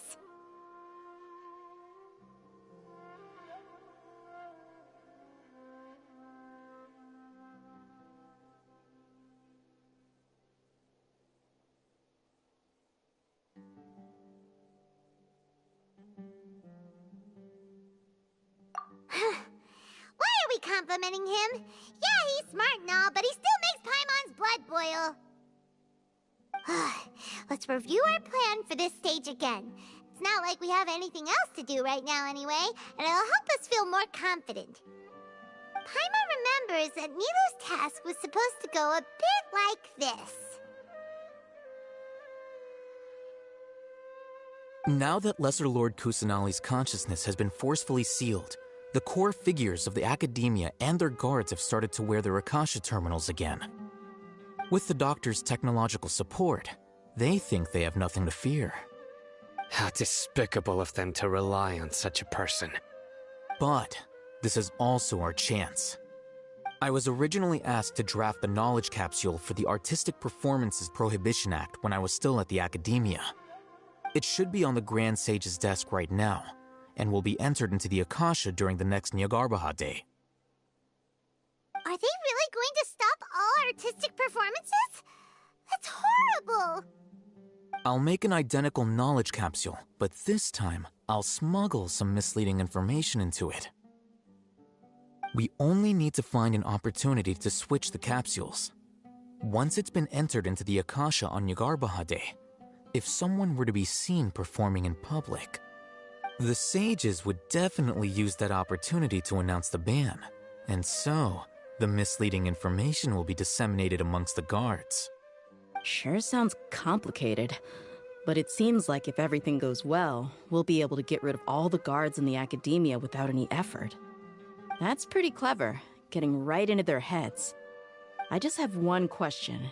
Even if we manage to get the misleading info out to the guards, how can we be sure that they'll believe it? People who are used to relying on the Akasha become less inquisitive, and their ability to distinguish truth from misinformation is significantly reduced. They will view everything the Akasha releases to them as the unequivocal truth. The Akasha will turn humans into machines. I've seen it happen many times. Yikes. Good thing I didn't wear it for long when I was working in Sumeru City. At first, I thought it was a good thing, too. By the way, this plan still requires a performer, right? Do you have someone in mind?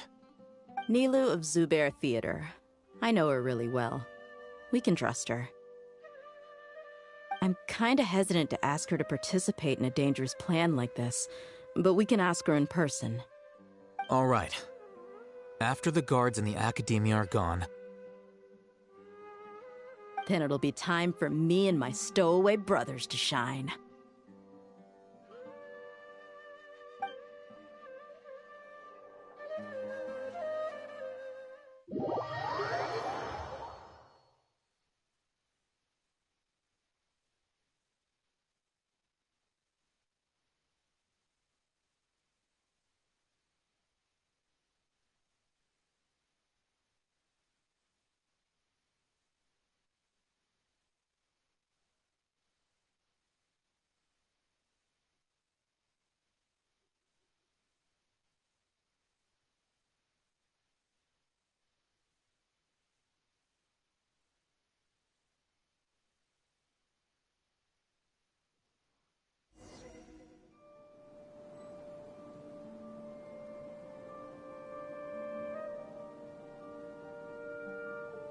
Here they come. Did you see that, Raman? They came out from the Academia in droves.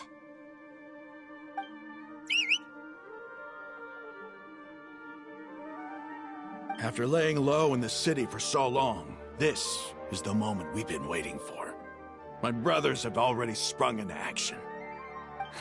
We couldn't do anything to them inside their coop, but outside the Academia, this is our hunting ground. With a lioness like you, the prey sure won't be able to run far. We still need to eliminate the guards as soon as possible. If we give the sages enough time to realize what's happening, the plan's doomed. All they've done is to sit on their cushy salaries and twiddle their thumbs all day while we fought and struggled every day in the desert. The only advantage they might have is their numbers. Speaking of which, most of the guards who report directly to the Six Sages belong to the Corps of 30, but they have a completely different reputation. Following those blasted sages every whim, throwing away all the principles of being a mercenary. As someone in the same profession, I'm obligated to teach them a good lesson today. Indeed, the trap has been set. All we need to do is lead them there. All right, let's each take a road and herd those scattered guards back into one place. Make sure to attract their attention. Isak will be the key. You gave such an important task to that child. Will he be okay? It'll be fine. Isak was so determined to help, so let's put our faith in him. Besides, even if he's caught, the guards would be too scared to do anything to him. They've never seen Lesser Lord Kusanali in person, after all. You've got a point. Anyway, I think I see them coming. Let's head out. Good luck.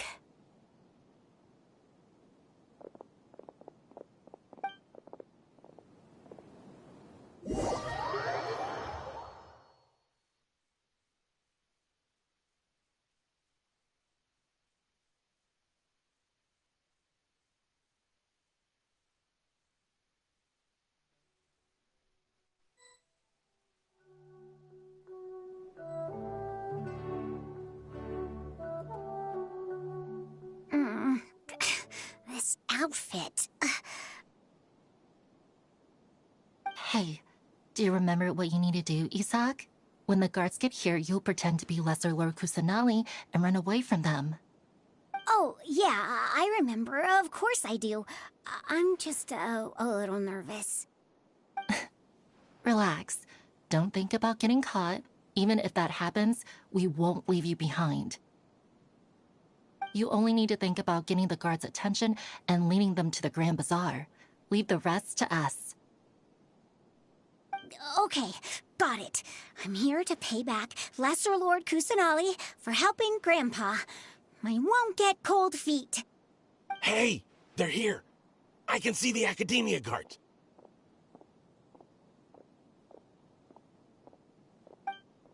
All right, it's time, Isak. Take a deep breath and go. You can do this.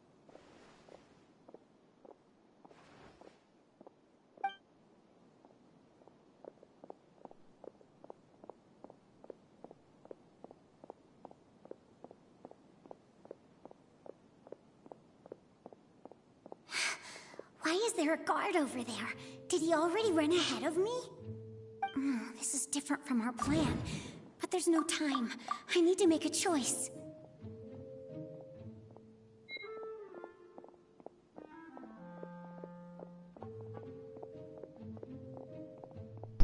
I wasn't expecting the gameplay to go like this. Not gonna lie.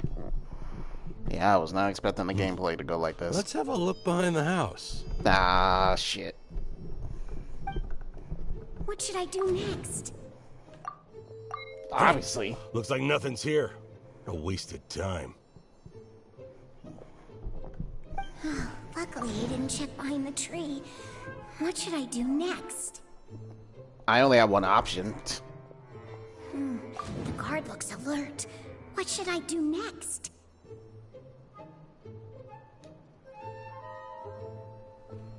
I guess that was the right choice. Doesn't seem like anything unusual's around here. Yeah, I guess that was the right choice. Looks like the guard finally left. I need to go. What the hell?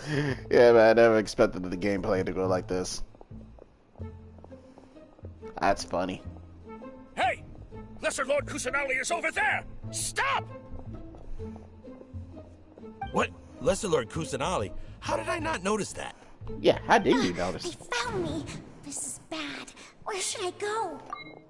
Run to the bazaar, right? The target suspected to be Lesser Lord Kusanali has escaped into the Grand Bazaar.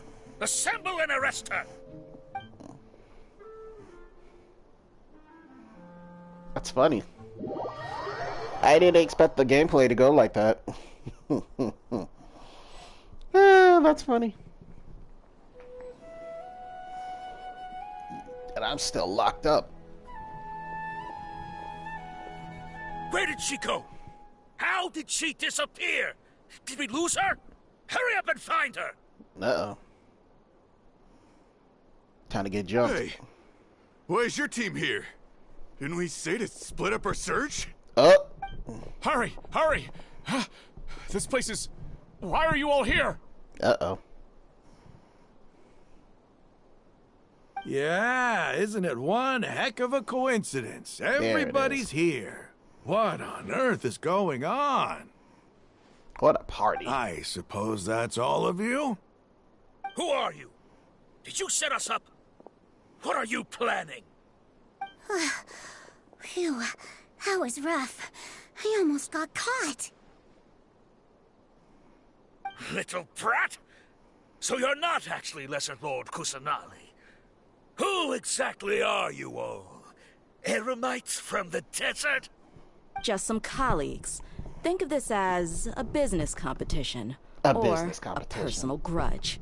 Uh-oh. After stepping into our traps, stop thinking of yourselves as hunters. Behave like the prey you are.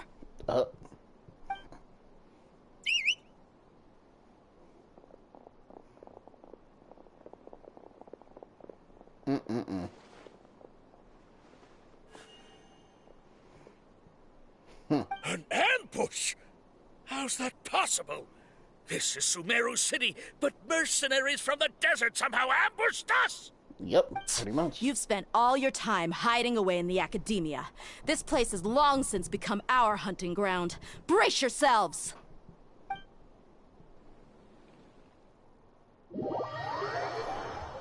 Oh man, I know she's gonna be a playable character. I wish they would have gave us a taste a little bit. I don't know if she's gonna be a 4. I feel like she's gonna be a 4-star. Not gonna lie. She's rare, but I don't think she's that rare to be a 5-star. Not to insult her.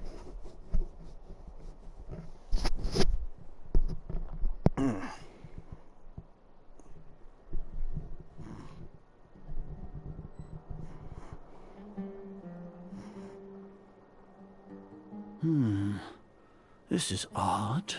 The academia has quieted down after the conclusion of the Niagarbaha Day ceremonies, but it's much quieter than usual. Where are the guards?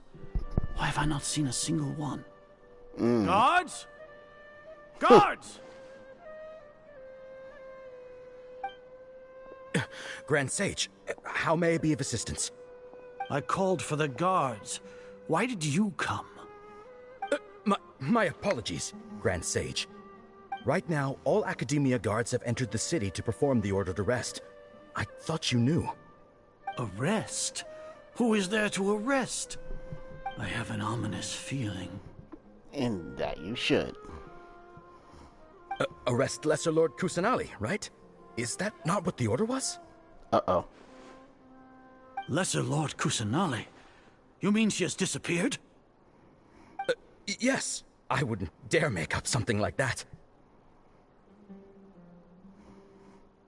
Right now, everyone is in a panic, and many are saying that Lesser Lord Kusanali will take revenge on us. What happened? Just what is going on? Lesser Lord Kusanali somehow escaped? Was it Alhaitham and his party that freed her? That's impossible. The Academia is heavily guarded today, and any order to release Lesser Lord Kusanali would be strictly confidential. Besides, Alhaitham and the Traveler are already in our hands.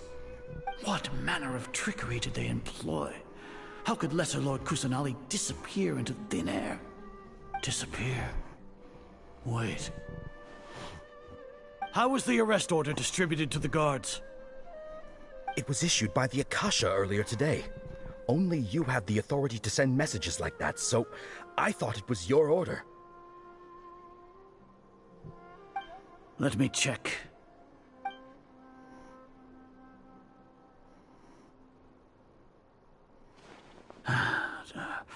Here. Lesser Lord Kusanali has escaped from the sanctuary of Surasthana. Go to the city and arrest the escapee immediately. The Akasha indeed contains this information, and it clearly appeared in my mind. How did they bypass my permissions to issue this kind of message? Was it the report about the Traveler that Alhaitham submitted? No. I specifically checked that knowledge capsule before entering it into the Akasha. Could that have been a red herring? Let's just slow the uptake on, man. Now, it won't make any difference. The important thing now is to confirm Lesser Lord Kusanali's status. Have you been to the sanctuary of Surasthana to confirm that Lesser Lord Kusanali has indeed escaped? Confirm? No, I haven't. It may be a bit offensive to say this, but Grand Sage, what you're saying doesn't make any sense. How can the information in the Akasha be inaccurate? What the Akasha decrees is fact. That is common knowledge to all of us. If we have to confirm the information and knowledge from the Akasha ourselves, then how is that any different from us learning that information ourselves? Wouldn't Greater Lord Rukkhadevata's legacy lose its meaning that way?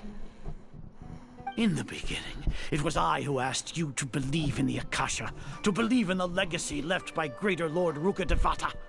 Are you trying to use my words against me? No, Grand Sage. I'm merely confused because I believe in you. I never meant to refute you. Stay here and see if there are any suspicious people around. I'll go to the sanctuary of Surasthana on my own. Yes, Grand Sage.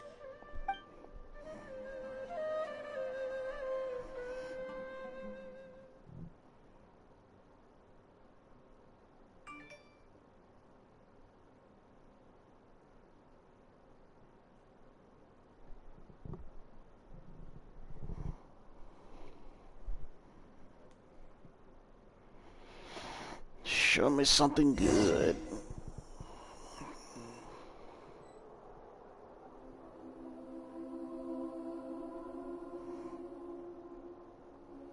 Lesser Lord Kusanali has escaped from the sanctuary of Surasthana. Go to the city and arrest the escapee immediately. How can that be? Stop thinking about it. Stop. It must be a trick of theirs. As long as I personally confirm it. Ah! Impossible. That's impossible. There must be something wrong with my eyes. No, they're not. Your eyes does not deceive you, old man. Huh? She really appeared again? What is the meaning of this? Well, this is What her a comical consciousness. sight, Azar. There you are. Once the Akasha has put certain thoughts into your head, even the Grand Sage can no longer see what's right in front of him. You all can only see the world in your mind, the one you think you know. And precisely because of this, you disregarded Lesser Lord Kusanali's existence. She has been a wise and worthy Archon. Sino, have you been waiting for a chance like this? The Akasha predicted that you would return to the Academia to confront me, but I didn't expect it to turn out like this. I was careless. You sure was. No, you were blinded. Your faults stem from your reliance on the Akasha. You're still the same as always. I truly did not expect a proud person like you to cooperate with Alhaitham and the Traveler. People change, Azar. Admit it. The Akasha can't predict my actions anymore. Then tell me, what have you found during your investigation? You want to buy time? This is the sanctuary of Surasthana. Under your own regulations, even Academia staff are forbidden to come here. No one will come to save you. As for the investigation, I've at least confirmed that you are guilty of insurgency against the Archon. A serious crime. So what? Did you do all of this so I would plead guilty in front of you, General Mahamatra? No. I want you to plead guilty in front of the Archon herself. You once said that I had no standing to judge you. So now, how about judgment in the name of a god?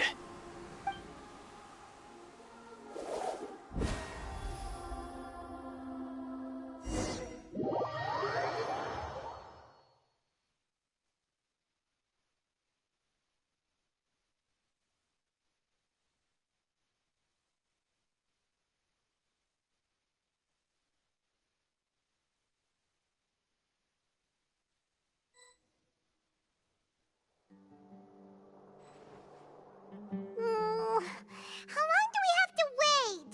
Paimon wants to know how things are going out there. Paimon hasn't heard any sounds outside for a while. Hopefully something bad didn't happen.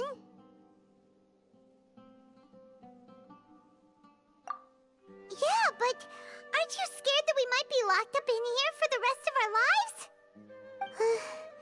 Thinking about it, at least Paimon has you. We could still chat like this. When Paimon thinks of Nahida being imprisoned alone in the sanctuary of Surasthana, Paimon can't help but feel sorry for her.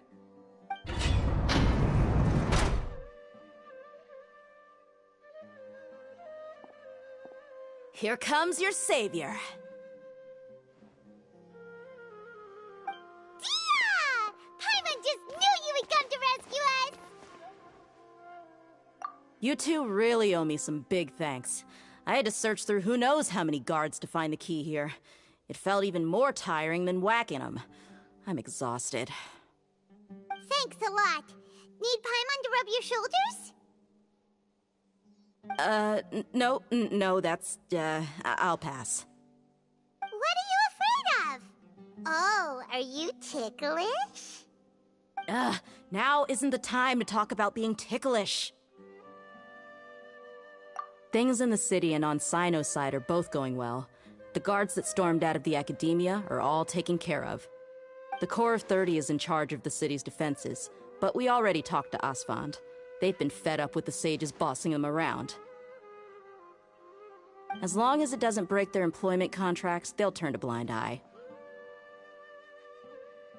That's because you've been super great friends with them for a long time. So, how's Sino doing? The Grand Sage is in his custody.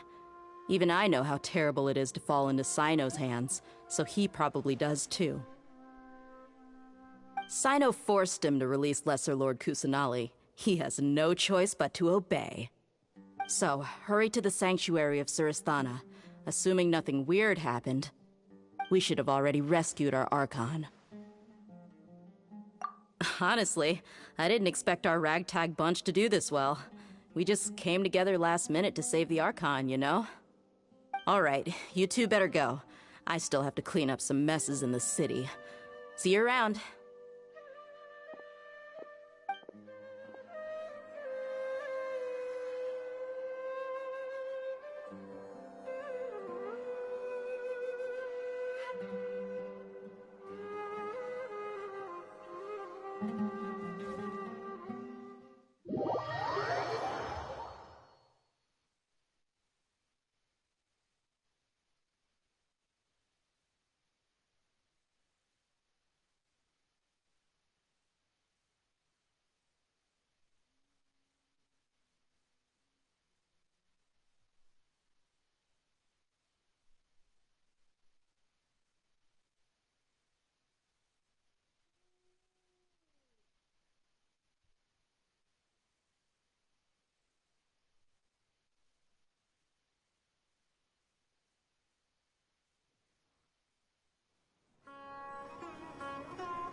Should I say it's nice to meet you? This is the first time we've met in real life. Before, we've only met in dreams, consciousness, or when I was in someone else's body. Thank you so much for coming to rescue me, but I also need to apologize.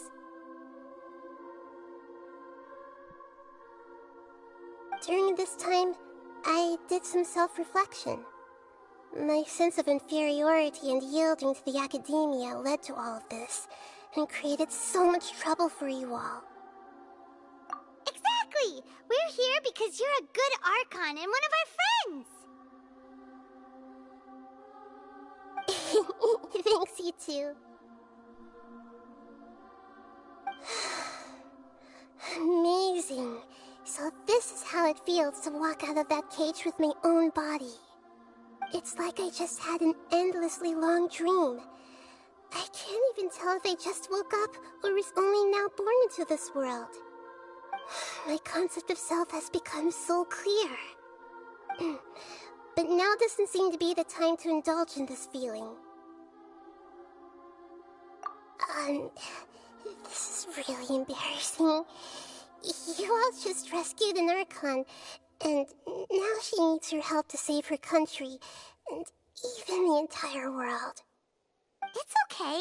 With you here, Paimon's sure that everything will work out. There's one more thing. What is it? For all the things the Academia did to me, and for all the folly it committed in the name of wisdom, as their Archon, I will make them pay. Ah! Wow! yourself and not letting people walk all over you. I understand now. To be a better Archon, I first need to better myself. If you haven't even figured out how to be a caterpillar, how can you be a butterfly?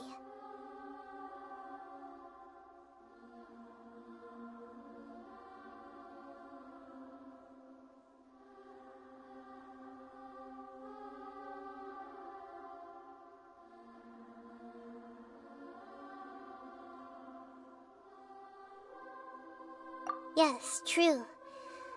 That reminds me. I wonder how far along the Academia is with their god creation plan. We need to hurry and prevent the birth of that false god. I need to make some preparations. Since I'm now free, I can establish a direct link to the Akasha and control it. First things first, I need to remove the restrictions that the doctor put on me in the Akasha. After that, I'll make some adjustments and revoke the sage's permissions. The Akasha will then be like how it originally was, only operable by the Archon. After all, the Academia betrayed Greater Lord Rukkhadevata's trust. This might take some time. In the meantime, you should also work on your own preparations. If we don't stop the god creation plan in time, we'll be in for a tough fight.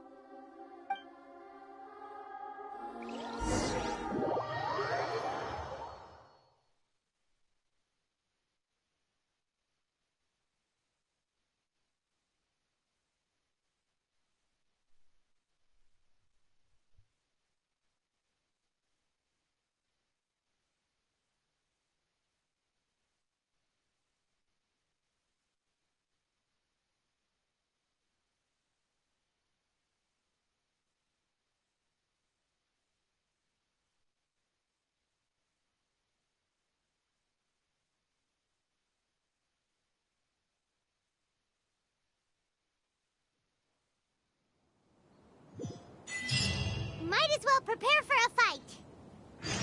When we're done, we can take a walk around. After all, we missed out on a lot of stuff when we were locked up. But where are those who share the memory?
Emerge! Busted. Things are about to get dicey. I'll settle this. Our bond is strong.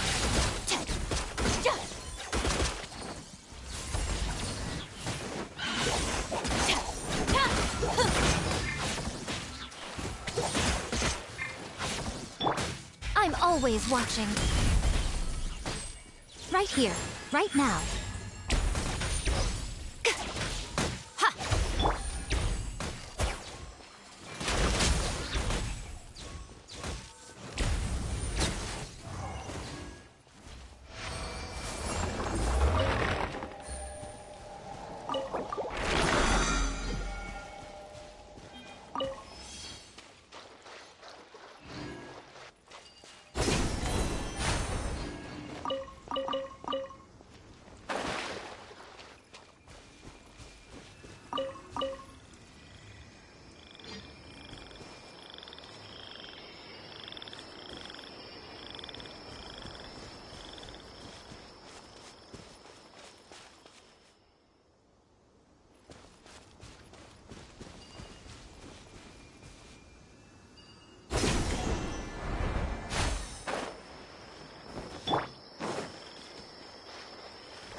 Emerge, right here.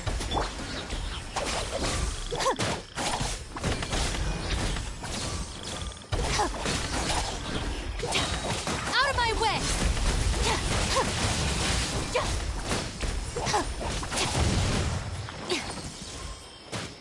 Stand with me!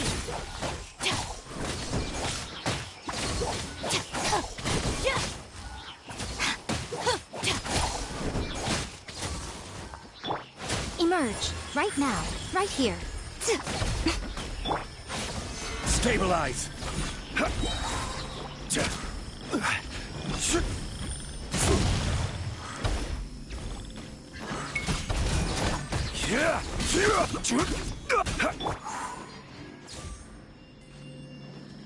Right now, right here.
Emerge, right now. Gather! Here comes the catch. I'll settle this. Dissipate.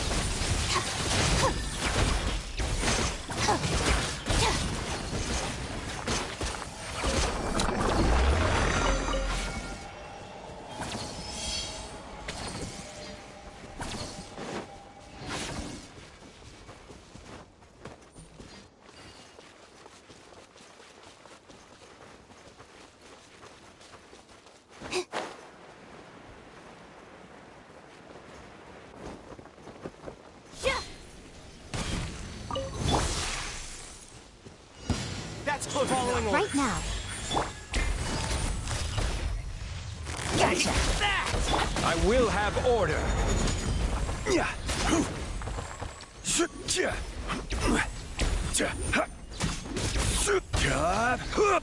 Happy to oblige. Solidify! Where do you think you're going?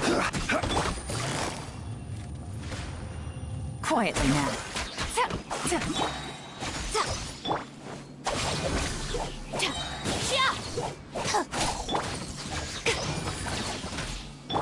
Busted.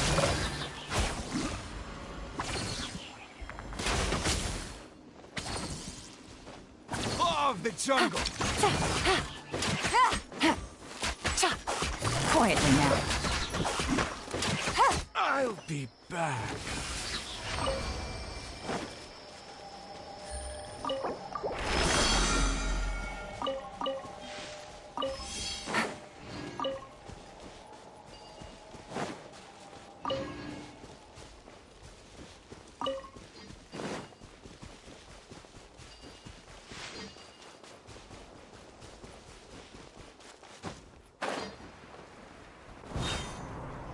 Happy to oblige.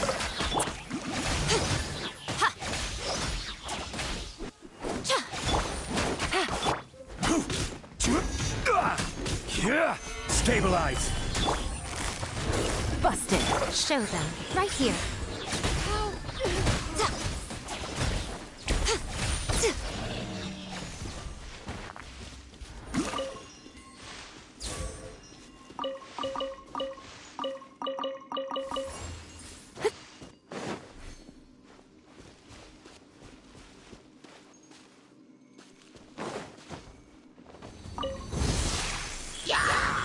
Emerge. Solidify. Game's up. Fun's over. Quietly now. Nothing lasts forever. Out of my way! Get with me!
Right here.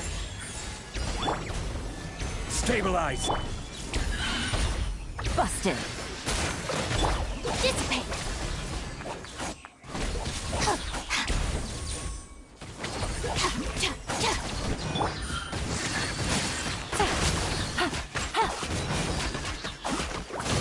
Gotcha.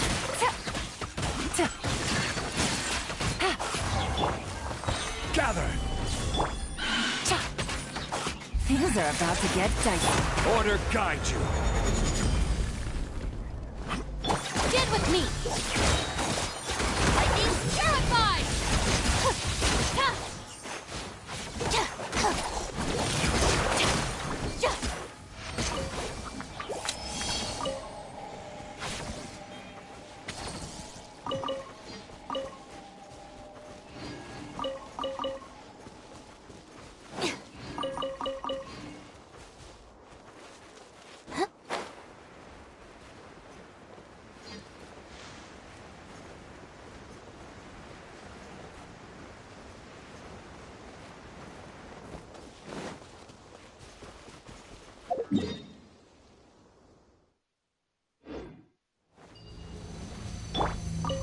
Emerge. Right now. Emerge. Stabilize.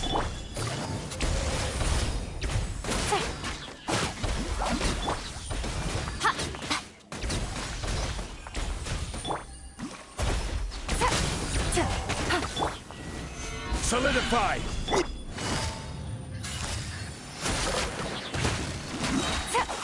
Game's up. Fun's over. I'm always watching. Right here. Dissipate.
How's it going, Nahida?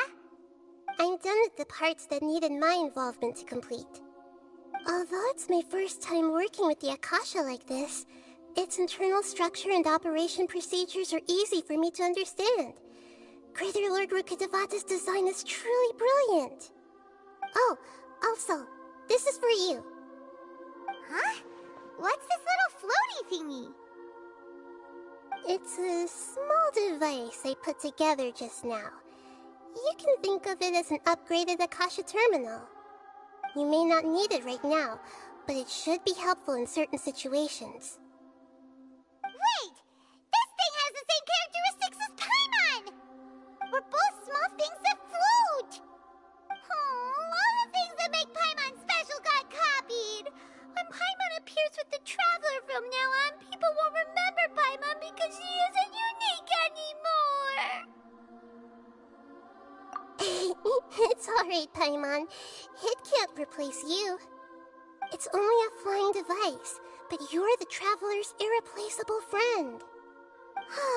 You're so good at comforting people, Nahida. If only the Traveler was as smart as you.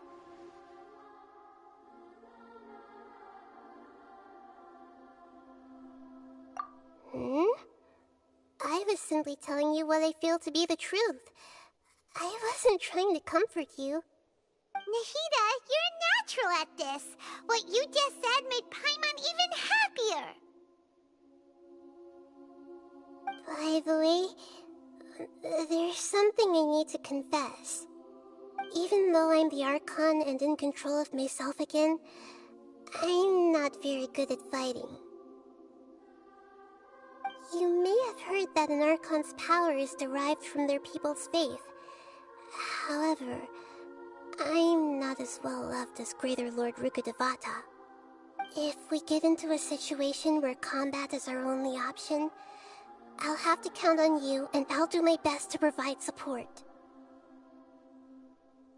I'm glad I can rely on you.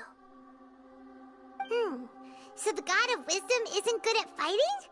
That actually sounds about right. I've located where the false god is. Time is of the essence, so let's skip to it.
What is this place? Is this really the way we need to go? Wow. Who would have thought there'd be a place like this hidden right slap bang in the middle of the city? The sages wanted to realize their god creation plan without being discovered. The safest and most convenient way would be to build within the academia itself. That's true. They were already hiding one god, so why not two? Judging from the structure here, the project is a huge undertaking. The sages really saw the god creation plan as their ultimate goal. But this place doesn't look like it could have been constructed by the academia alone. The Fatui under the Doctor sure didn't hold back. They provided a lot of technological support. Yeah, or else they wouldn't have been that generous. Is that it, though? I've always felt that this Doctor is different from the Academia sages. He doesn't seem to share their sense of urgency. Instead of being interested in the end product, it's like he's enjoying the experimental process. The Fatui Harbingers are all such weirdos. So, the doctor being weird is actually normal. So, this Fatui that they're trying to turn into a god is called the Balladeer? We had previously come into contact with his consciousness. He harbors particularly strong obsessions. One is the desire for a gnosis, since he was created to be the vessel for one. The other obsession is probably related to his past. I can't quite explain it. Paimon knows that he was a prototype puppet for the Raiden Shogun before he became a Fatui Harbinger. That's why he wants a gnosis so badly. There's no way he'd willingly be a test subject. Now with that temper and ego of his. It sounds like you know the Balladeer quite well. I see. Tell me more about him and what he's like. The more we know now, the better we can plan for and react to any future situation.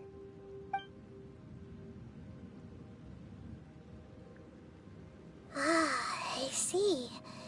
How fascinating. Alright, time to go. Let's get through here and meet him in person.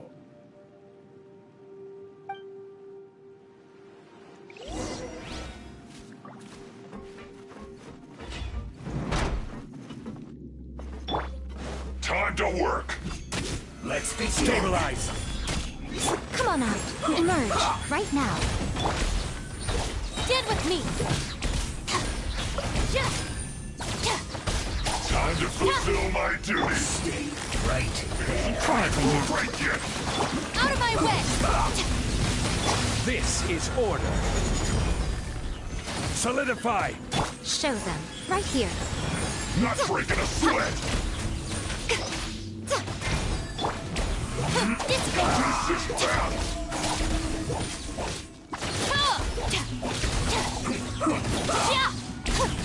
My work. Finished. Here comes the catch. Let's end this quickly. Gather. Our bond is strong. Lightning, terrified. Order guide you.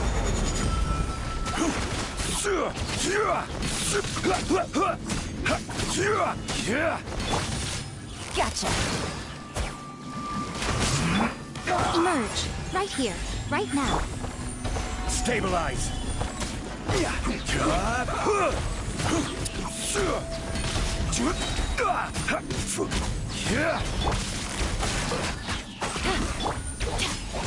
Send this quickly. Come on out. Right here. Emerge. I will have order. Solidify. Quietly now.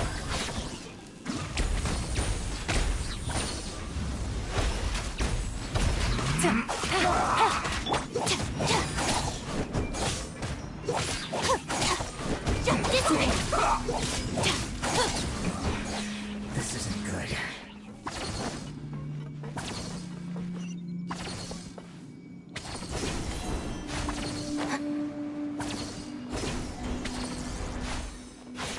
It looks like we can climb up these pipes.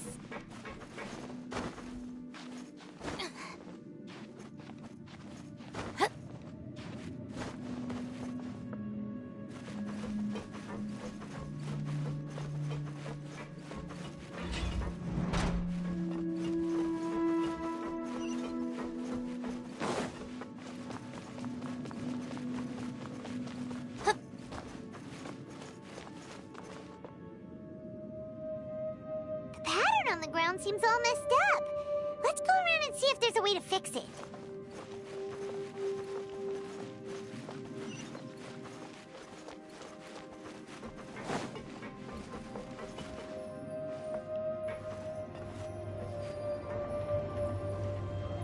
It seems to have stopped.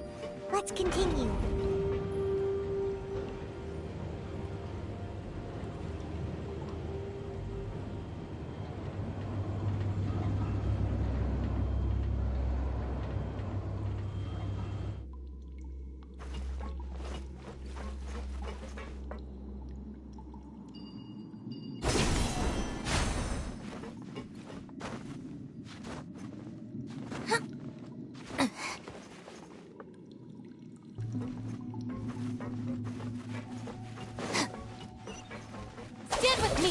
Let's begin.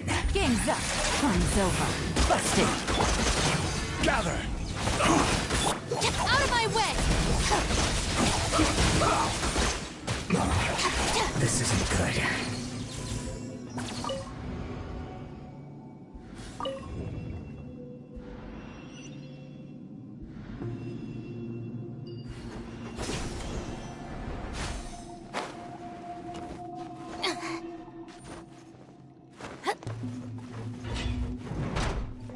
You'll get frostbite. Nothing lasts forever. Flash frost. Right here. Order guide you. Solidify. It's time for a flash freeze. Frozen food.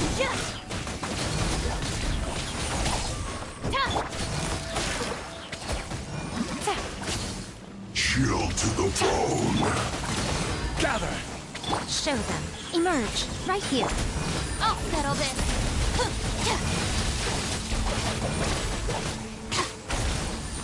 I will have order.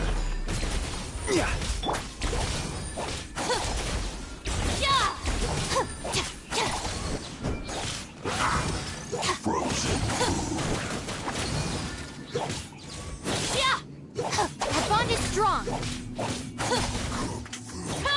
Disgusting. Pay your dues.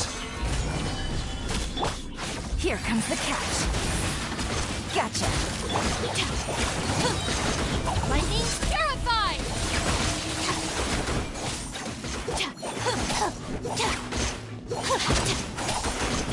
Stand with me! Can't run from death.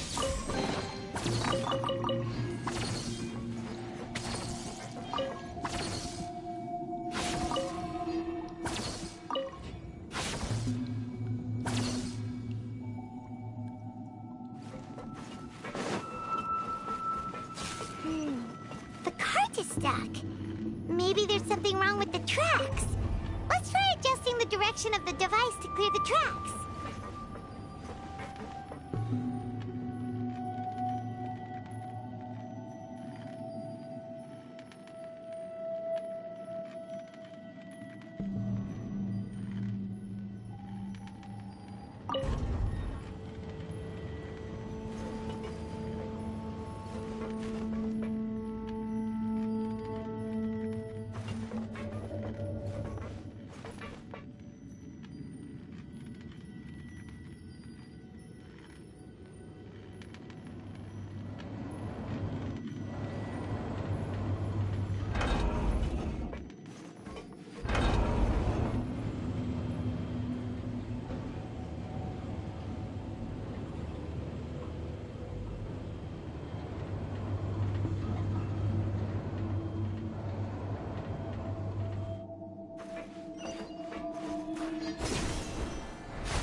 I'll put you on high heat. Quietly now. Right now. Should get careless. Stabilize.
words. Gather! Come on out. Right here. Emerge. Gotcha.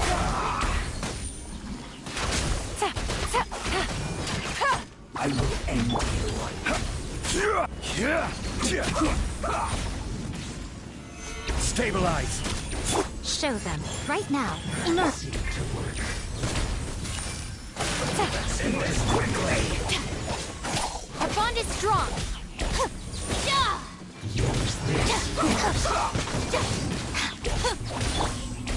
Gather! This is trouble. Quietly now. Game's up. Time's over. I'll settle this. Stand with me. Right here. Let's end this quickly.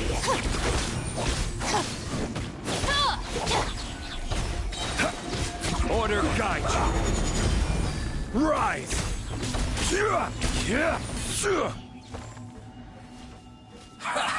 Well met.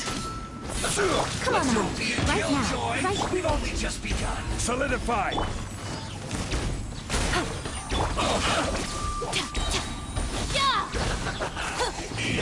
Eat 'em. Roast and rot. You can't run.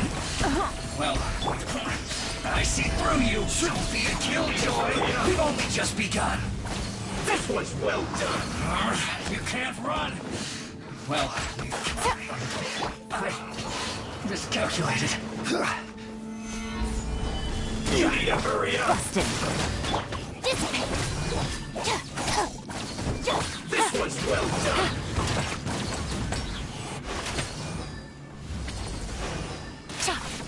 You need to hurry up.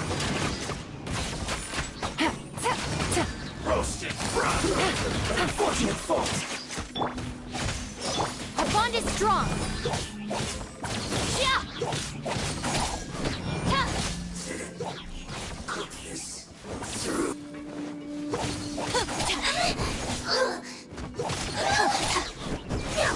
I will have order. Stabilize. Here comes the catch. Quietly now. Show them. Right now. Emerge. I'm always watching. Right here. Right now. Out of my way! Dissipate! Out of your way!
Looking at its operational status, we must prepare for the worst. The god they wanted to create is likely close to completion or already completed. Oh no, what should we do? Paimon can't imagine how hard it would be to fight against a Fatui Harbinger with a Gnosis. Are you nervous, Paimon? If you really want to know, of course Paimon's nervous. Aren't you too, Nahida? Yes, I am. This is probably the first time I faced with a calamity of this degree since my birth. I feel not just nervous, but curious as well. Curious? Curious about what? Curious about our fate. To me, everything we perceive in this world, everything we learn, and everything that happens to us is considered knowledge. And if it's a form of knowledge, then it can be understood. However, only fate is about that which has yet to occur, so it has always drawn my curiosity. So to me, fate is the ultimate knowledge. That's also why I love observing humans and all the things that happen to them. It all brings me great satisfaction. And now, at long last, I'm not just an observer anymore. I will personally experience my own fate with you by my side. Isn't this such a wonderfully exciting thing? Ah, so that's what you mean. Paimon thinks she understands what you're feeling.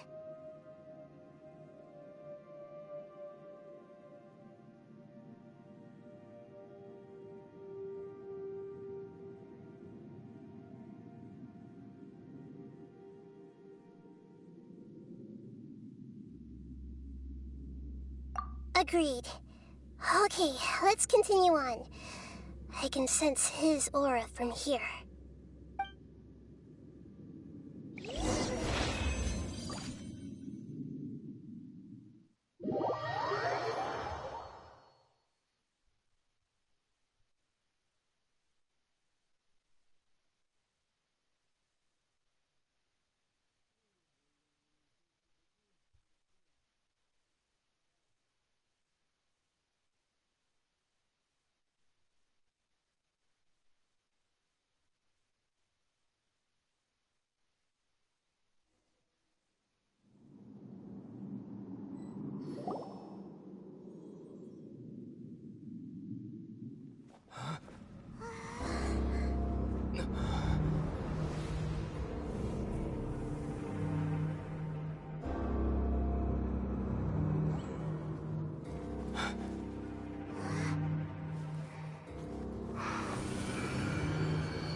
Who would have thought the world would be so eager for my birth?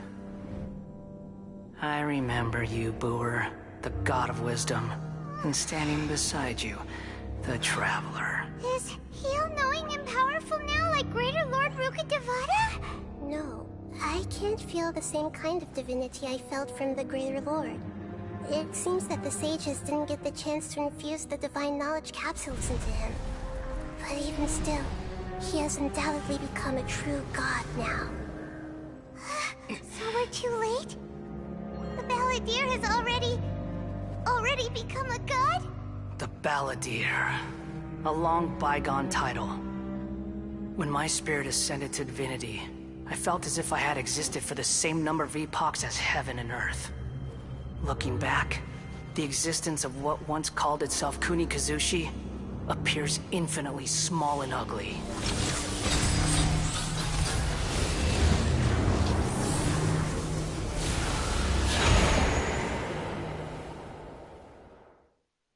This imposing aura, it really feels like the gods! A body that capitalizes on the Balladeer's original construction as a mechanical puppet, with the Gnosis serving as a constant power supply.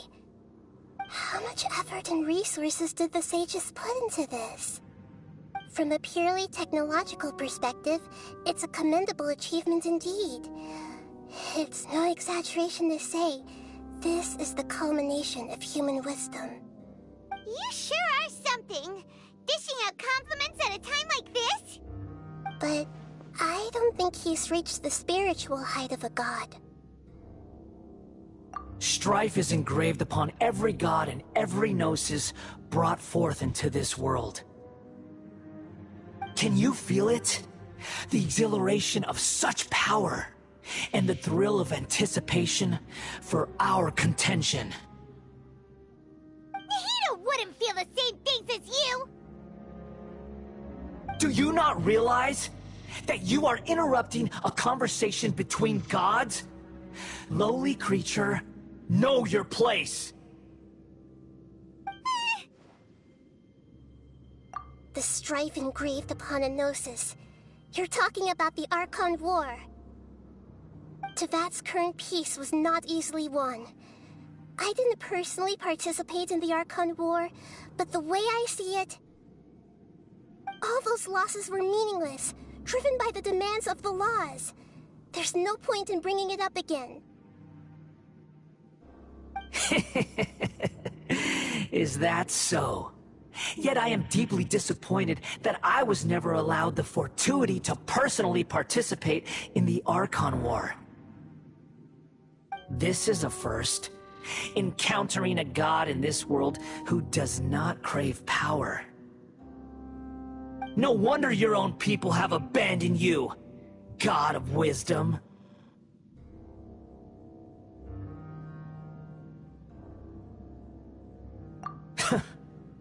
Your judgment is as your existence, unsubstantial.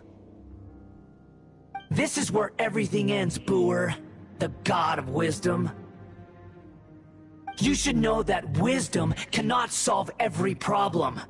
Like now, where your only option is to face me in combat.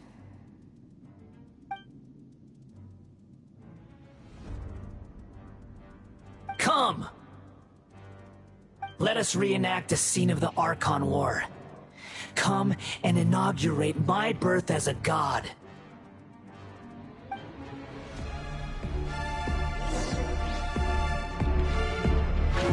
Feeble human! Crumble!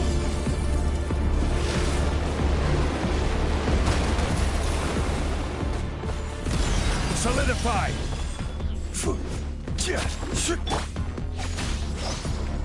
Emerge, right here. Insignificant past! The bond is strong!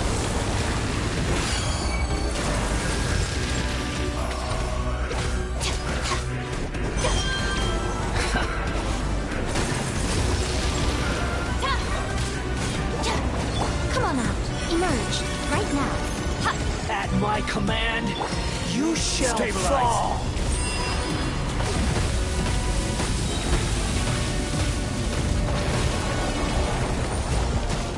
Show them. Emerge. Feeble human!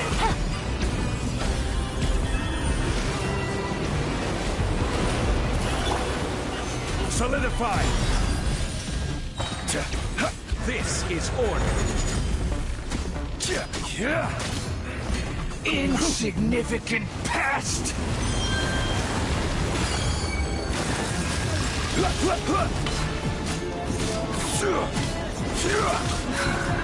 Stabilize!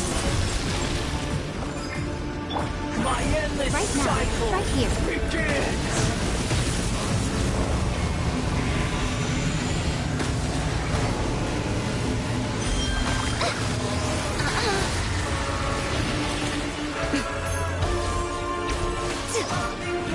Right now, right here. Emerge.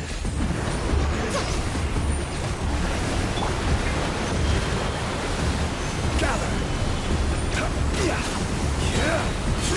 Order guide you. Perish!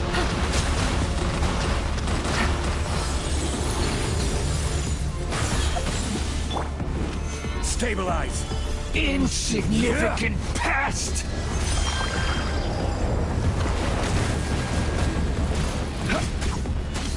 Lightning purified!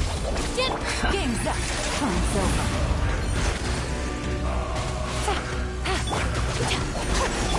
A sight to behold. At my command, Right you here. shall fall!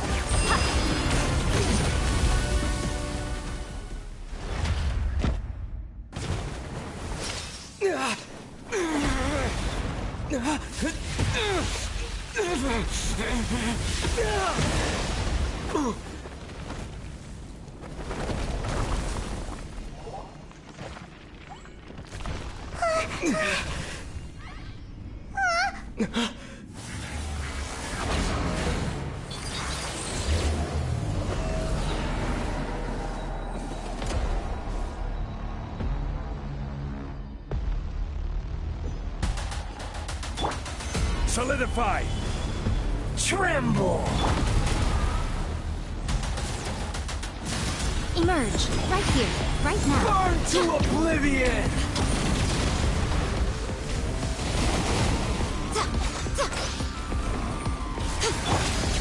Kneel!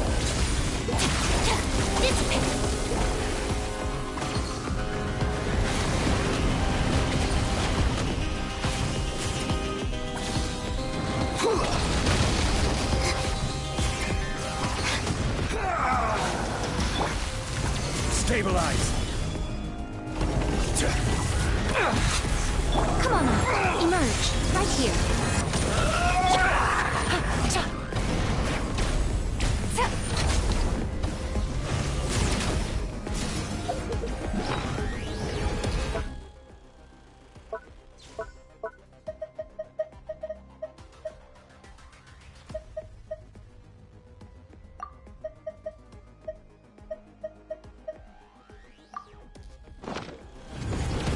Reality is pain!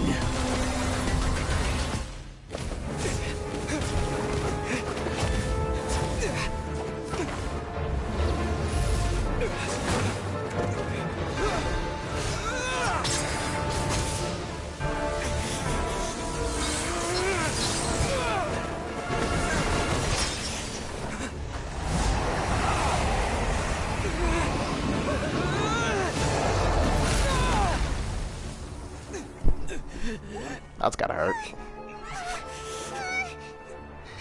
And we're gonna die.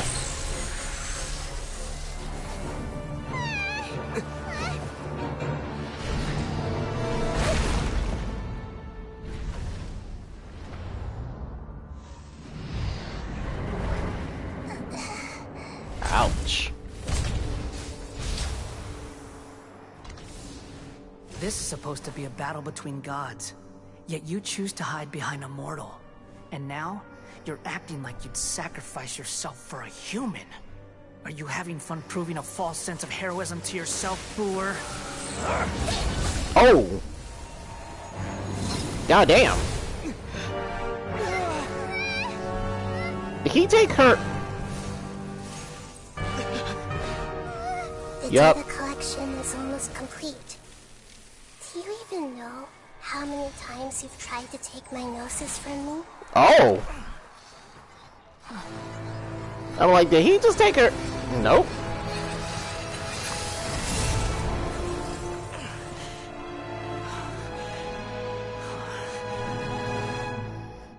We just concluded the 168th loop. Really? Did you know that in the effort to create you, the people of Sumeru were forced to live through the exact same number of Sabzeruz festivals and samsara cycles? The power of dreams. When did you use it on me? Oh!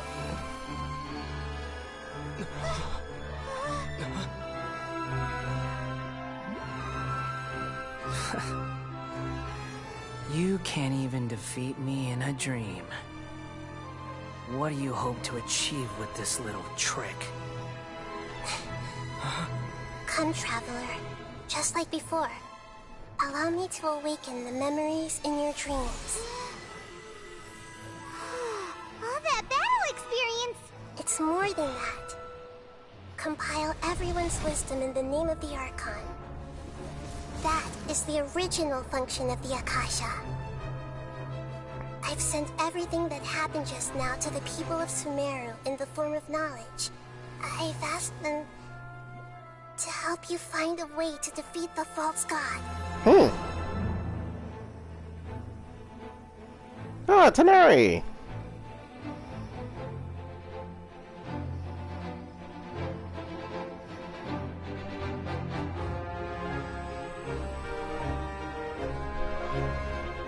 Now, all of Sumeru's wisdom is at your disposal. Meaningless tricks won't save you. I think it pissed him off even more.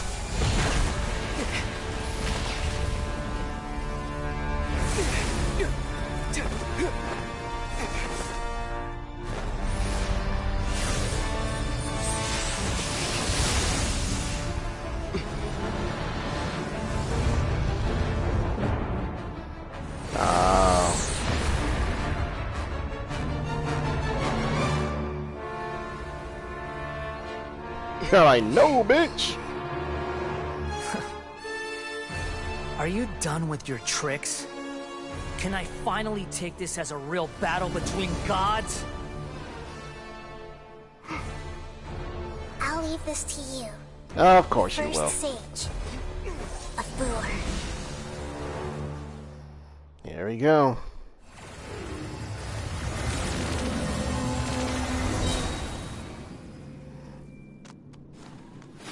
A thousand eons, mine. Yeah.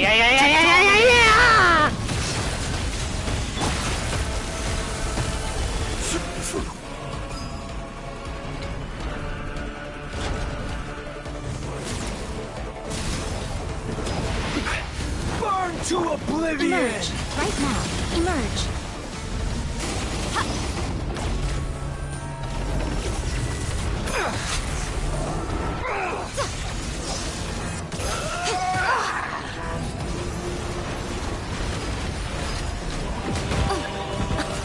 Dear me. Gather.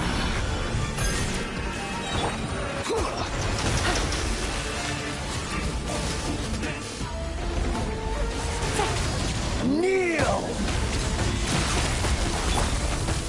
Stabilize.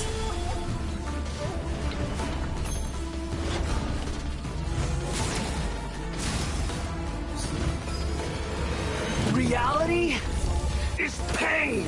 Oh shit.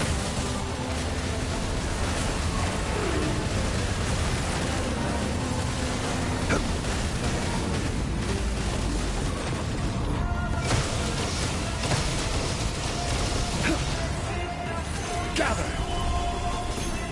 Good riddance, cruel world. This is order.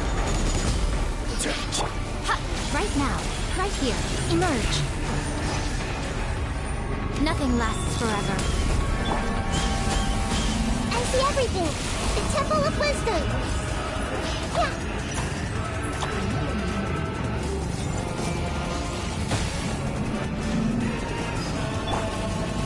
Stabilize. I have no idea where he is.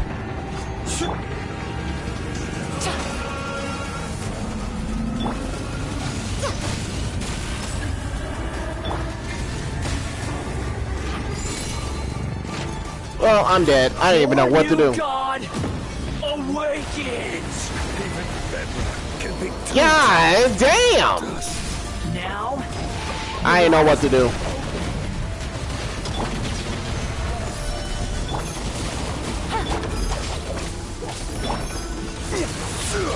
kneel.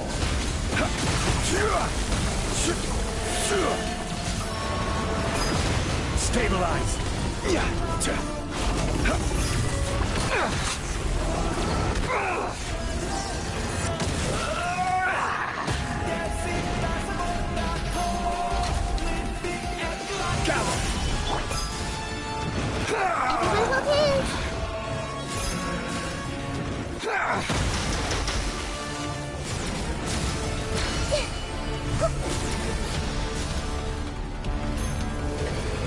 Reality is pain.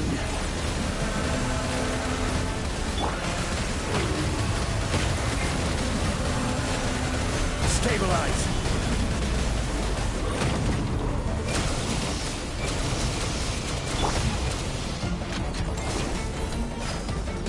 Hey!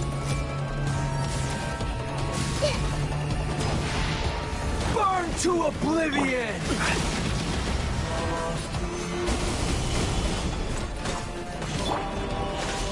Right here. Emerge. Kneel.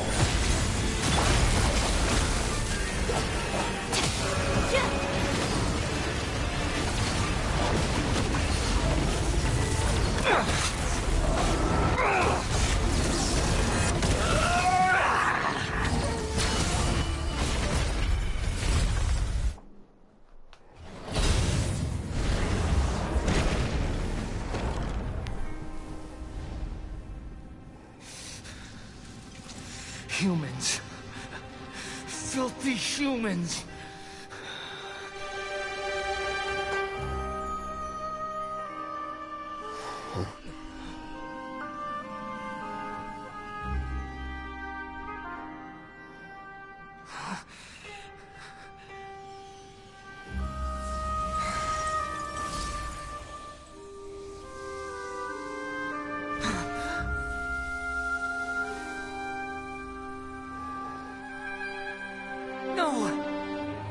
Please!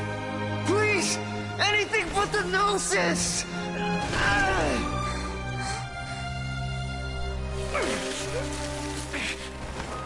That's mine! Don't even try! I'll never go back! Well.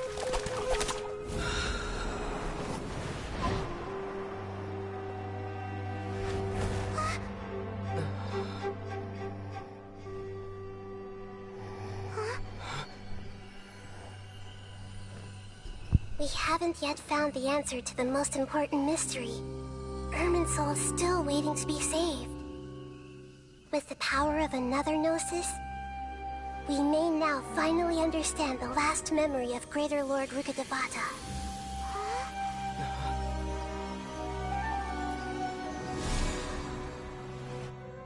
This is... That's right. This is the last memory of my predecessor.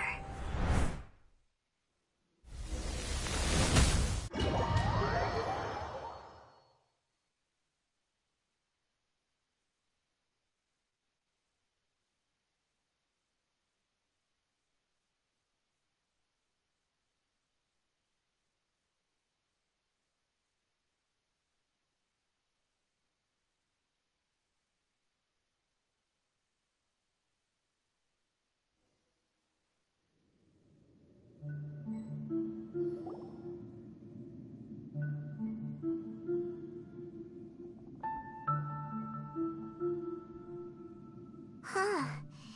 This sure seems very different from what Paimon imagined. Shouldn't Irminsul be in this realm of consciousness? Yes, that is our destination. But I didn't expect the remaining consciousness of Greater Lord Rukkhadevata to be as polluted as this.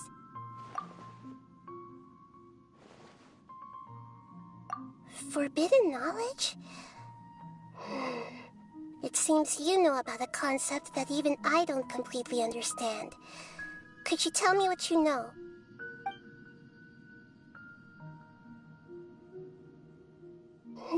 Your inference seems logical enough. Forbidden knowledge once polluted the desert thousands of years ago, but was successfully repelled thanks to King Deshret's self-sacrifice, and Greater Lord Rukkhadevata nearly exhausting her power. Then, a second instance of forbidden knowledge pollution occurred during the Conria Cataclysm 500 years ago. But I'm afraid it is much more serious this time, with Irminsul itself already in danger. So, if we're in the remaining consciousness of Greater Lord Rukkhadevata, and it's also been affected by forbidden knowledge pollution, then does that mean, in order to save us, Greater Lord Rukkhadevata? Yes. It's very possible that she sacrificed her life in the fight against forbidden knowledge. She didn't completely eradicate forbidden knowledge, but if it weren't for her actions, the pollution would have been far more rampant over these past 500 years. The way that everyone, including me, has forgotten everything about forbidden knowledge may very well be due to her restoration of Irminsul.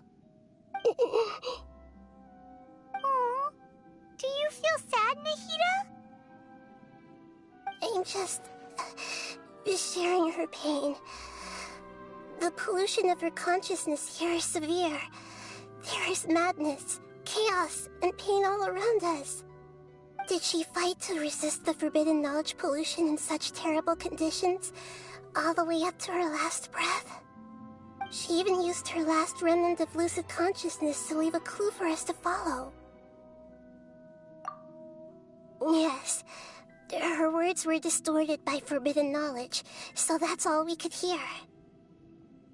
But now, we have a chance to find the answer to this mystery. We can cross the polluted consciousness until we found the right path to meet with our lucid consciousness. And then, we'll let Greater Lord Rukkhadevata tell us the truth in person. Each of us need to be mindful of the state of our own consciousness while we are here. Even with the Gnosis' protection, we must always keep a clear mind. Otherwise, we could go mad at any moment. That's so scary. Don't worry. It should be easy enough for you to keep that mind of yours clear, Paimon. Let's go.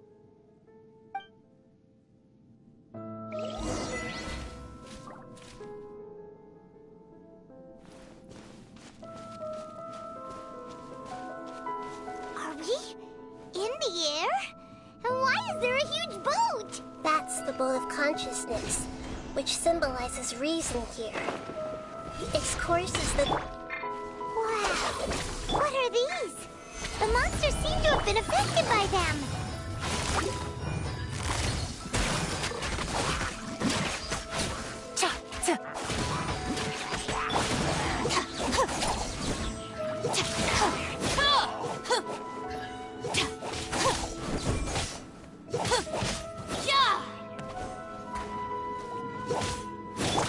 Gotcha.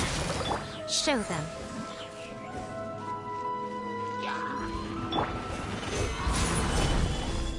Come on out. Right here. Emerge. Quietly now. Here comes the catch. Dissipate.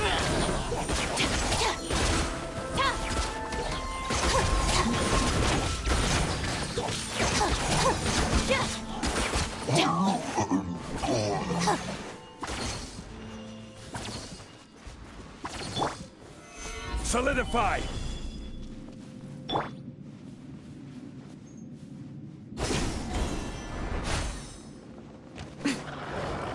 Right here. Emerge. Right here. Gather! Gotcha.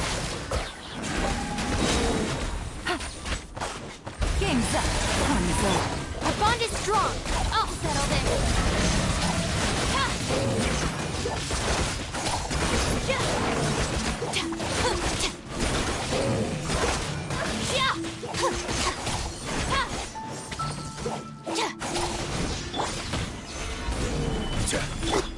Stand with me. Show them. Right now. Look!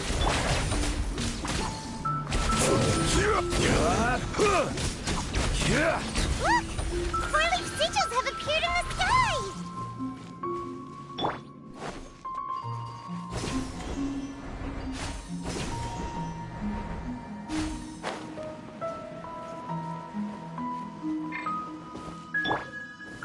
Stabilize!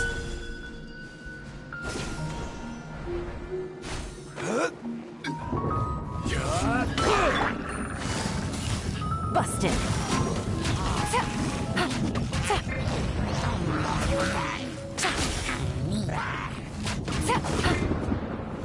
Our bond is strong. Looking for a fight?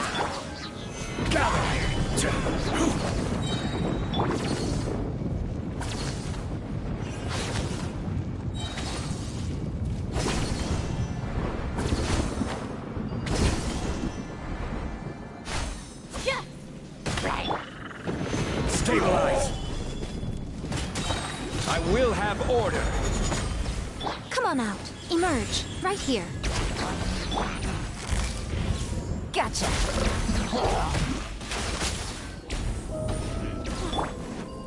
Stand with me.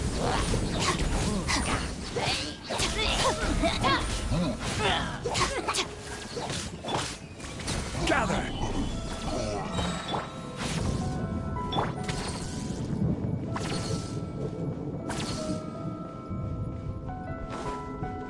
Quietly now.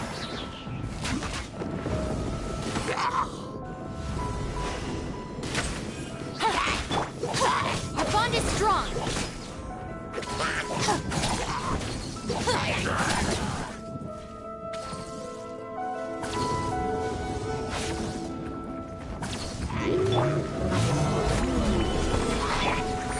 Right now. Right here. This is order! I'm always watching. Emerge. Right now. Here comes the catch. Lightning's terrified!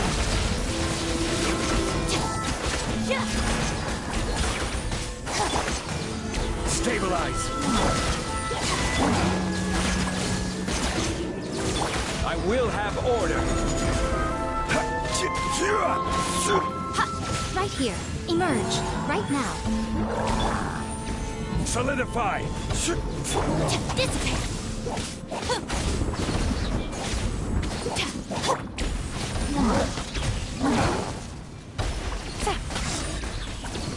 Gotcha!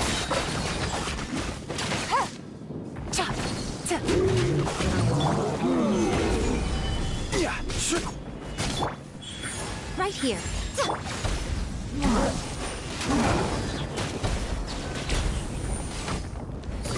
To control the boat of consciousness, we need to find the helm first.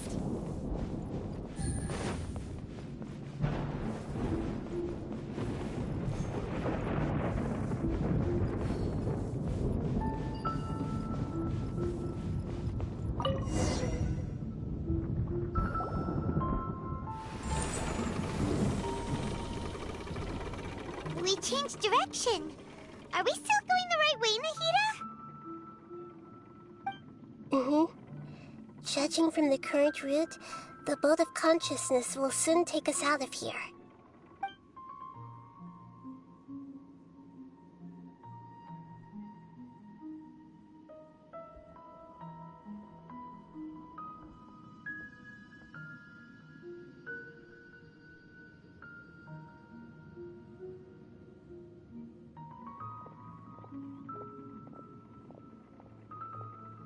We'll be arriving at our destination soon. How are you feeling? Are your minds still intact? Huh? But everything's been completely normal for Paimon. Hopefully there won't be any more interruptions. This time, we should be able to meet Greater Lord Rukkhadevata.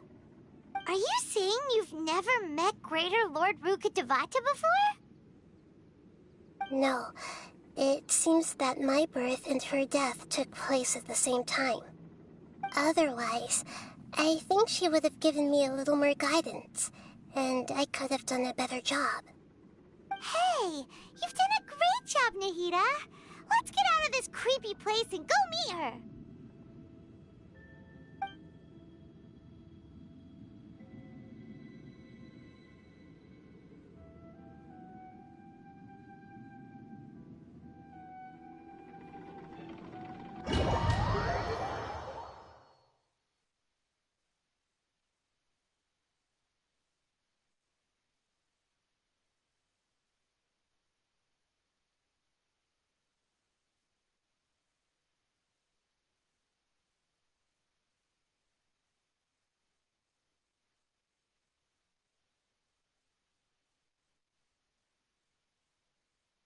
So, is this the place you were talking about?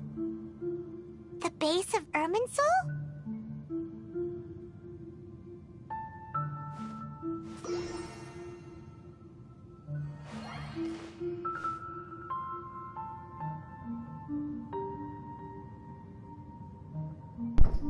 Isn't this the tree we saw from the beginning? Like when we first came to Sumeru? That hallucination thing? Yeah, it is. It sure is.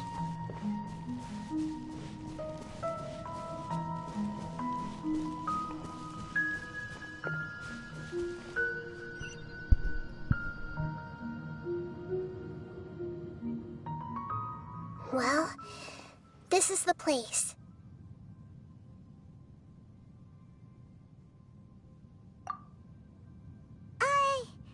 We're here to find Greater Lord Rukkhadevata, right? But the one standing over there is... Is that... me? She looks exactly like me. Are you Greater Lord Rukkhadevata? Yes, that's me. Are you surprised by my appearance?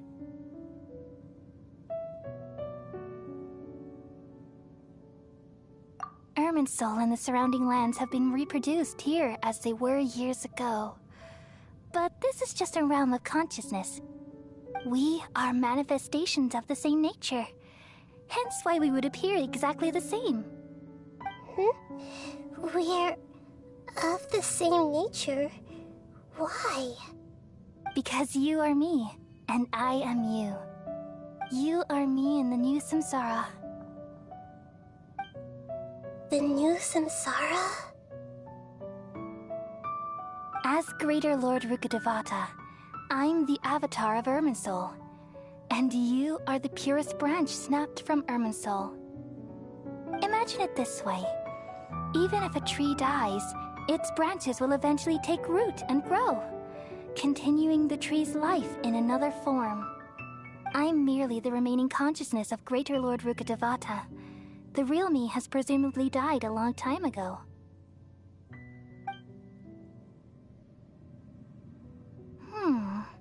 Judging from your appearance, I've probably been dead for 500 years. But you're finally here. My new self in the samsara. If this is true, then am I going to be a great Archon like you someday? Though we share the same nature, our fates are bound to be different. All things have their own fate. When a branch grows into a mature tree, it won't be the same as the original tree. That's why fate is the ultimate knowledge, isn't it? That's a great insight. Yes, very good. It's also precisely why you won't become like me. Really? But perhaps you may become an even greater Archon than I. I already see a determination in you that I didn't possess in my time, and the future that it leads you to will be yours alone. Along with the blessings from your past experiences. Don't worry. The growth of wisdom is like that of a plant. You only need to wait quietly for the flower to bloom. Come to think of it, the sages never had the faintest inkling of the meaning of wisdom. Thank you. Nothing makes me happier than discovering that the Archon I always admired was in fact myself in another fate. It's so nice to speak with you, Greater Lord Rukkhadevata. I've always wanted to meet you. The feeling is mutual. From the moment I snapped the branch off Irminsul and created you, I've also looked forward to talking with you. Could you tell me why you wanted to create me? And what exactly happened when you died? Ah, I see. You're here seeking answers, right? Everything that day, even the sky itself, changed into a color like this. At that time, the seven were all summoned to the nation of Conria. Except for me. I had a more important task to attend to. I had to protect Irminsul. The disaster occurred together with the pollution of forbidden knowledge. At that very moment, with my consciousness connected to Irminsul, I sensed something was wrong. The pain started to torment my mind. By the time I reached Irminsul, it was already displaying signs of corruption. Had I not repelled the pollution of forbidden knowledge with King Deshret thousands of years ago, I might have felt even more hopeless and lost. So what exactly is forbidden knowledge? It's a kind of knowledge that doesn't belong to this world, and a form of truth that can't be understood. It came from the very bottom of the abyss. Even I could never understand it. The world is constantly rejecting it, leading to all kinds of bad phenomena. If we allow forbidden knowledge to pollute Irminsul, I'm afraid the entirety of Tevat could fall apart. So, there's knowledge that even the God of Wisdom can't understand?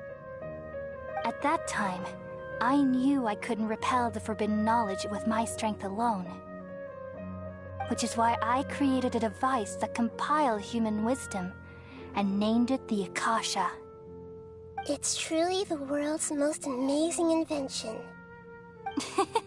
Thank you. For a long time, I thought dreams were the fruit of human wisdom. Though it was selfish to do so, I borrowed people's dreams using the Akasha. Then I compiled their wisdom and all of my own power. Well, did it work?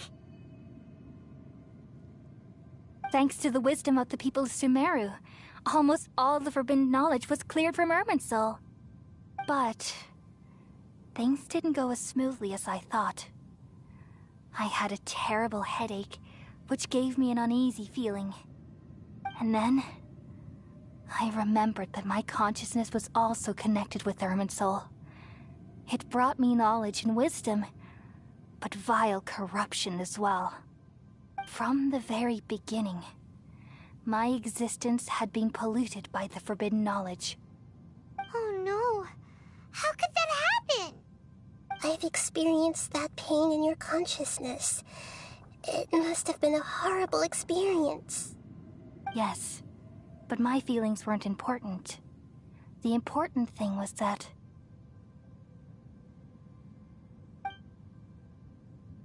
even if I died, my existence and everything related to me would continue to exist in Irminsul as memories and knowledge, meaning that the forbidden knowledge couldn't ever be permanently eradicated.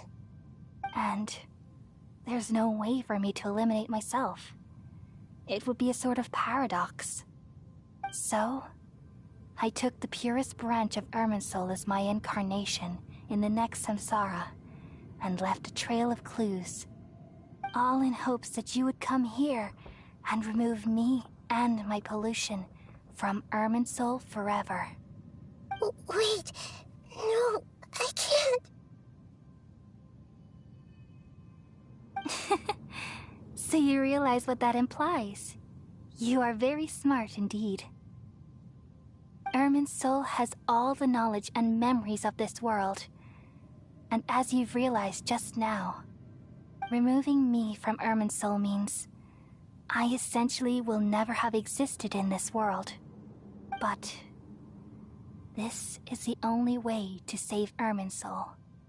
People love you so much, and they've missed you so much over the past 500 years. I am exactly the same. So how can we just forget you like this? Is there really no other way? There must be something else I can do. You're the god of wisdom, Buer. You should know that there is no other way. But this is so cruel. I don't want to forget you. No need to feel so sad, Buer. As someone who delights in wisdom, you should feel joy at finally finding the answer. These are the words in their entirety. The answer you've been seeking all along. Let the world completely forget me.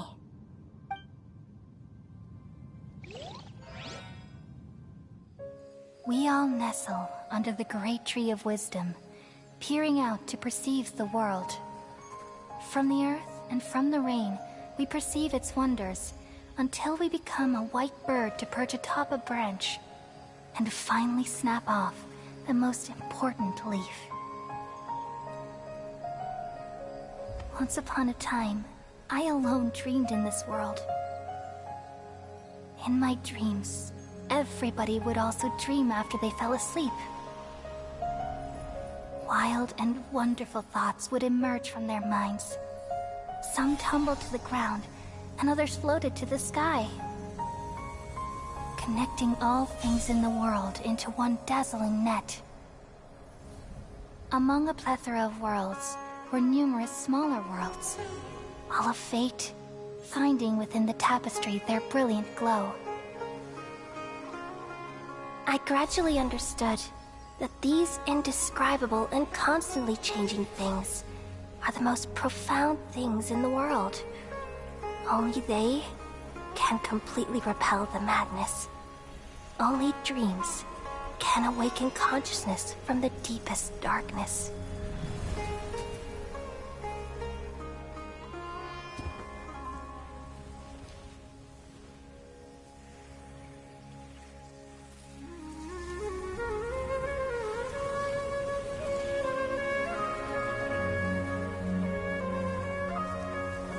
I'm the one who posed this question, yet also the one who sought a solution. Saving the world with the dreams of the people used to be my answer. And now, you've also found your own answer, and I shall return all the dreams to the people.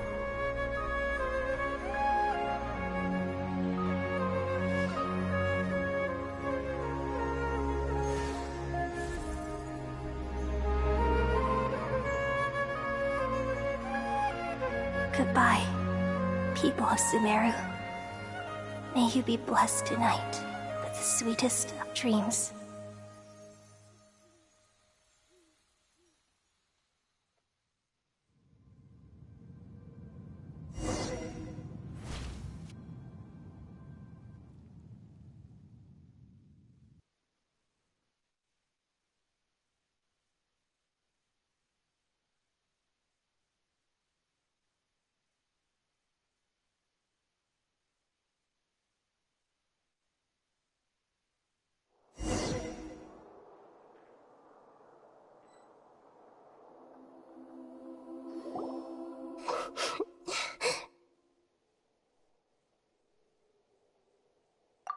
I'm alright. I'm just a little confused. We've just saved the world, right? So why am I crying?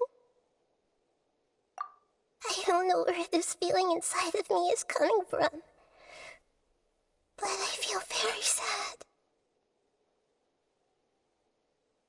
Just now, we used the power of two gnosis to successfully connect with the Ermin soul consciousness from 500 years ago. Then, we removed the remaining pollution from Merman soul.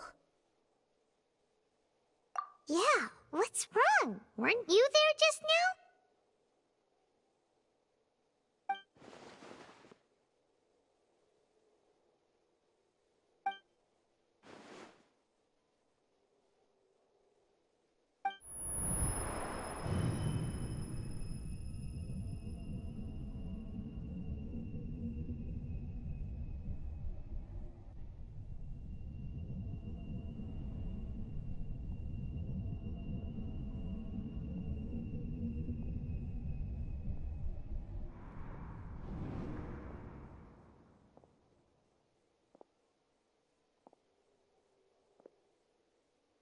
Huh?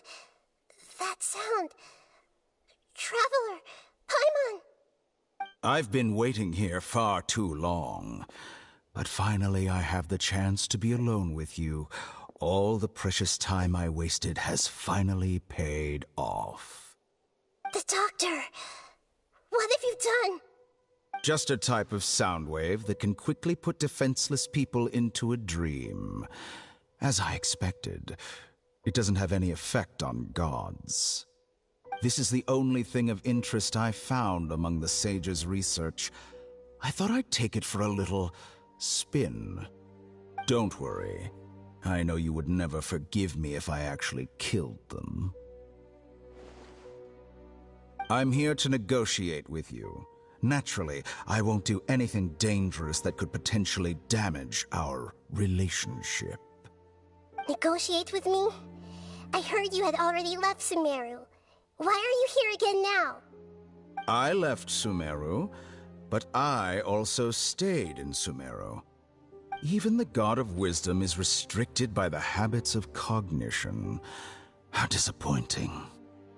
You mean there are many different versions of you in this world?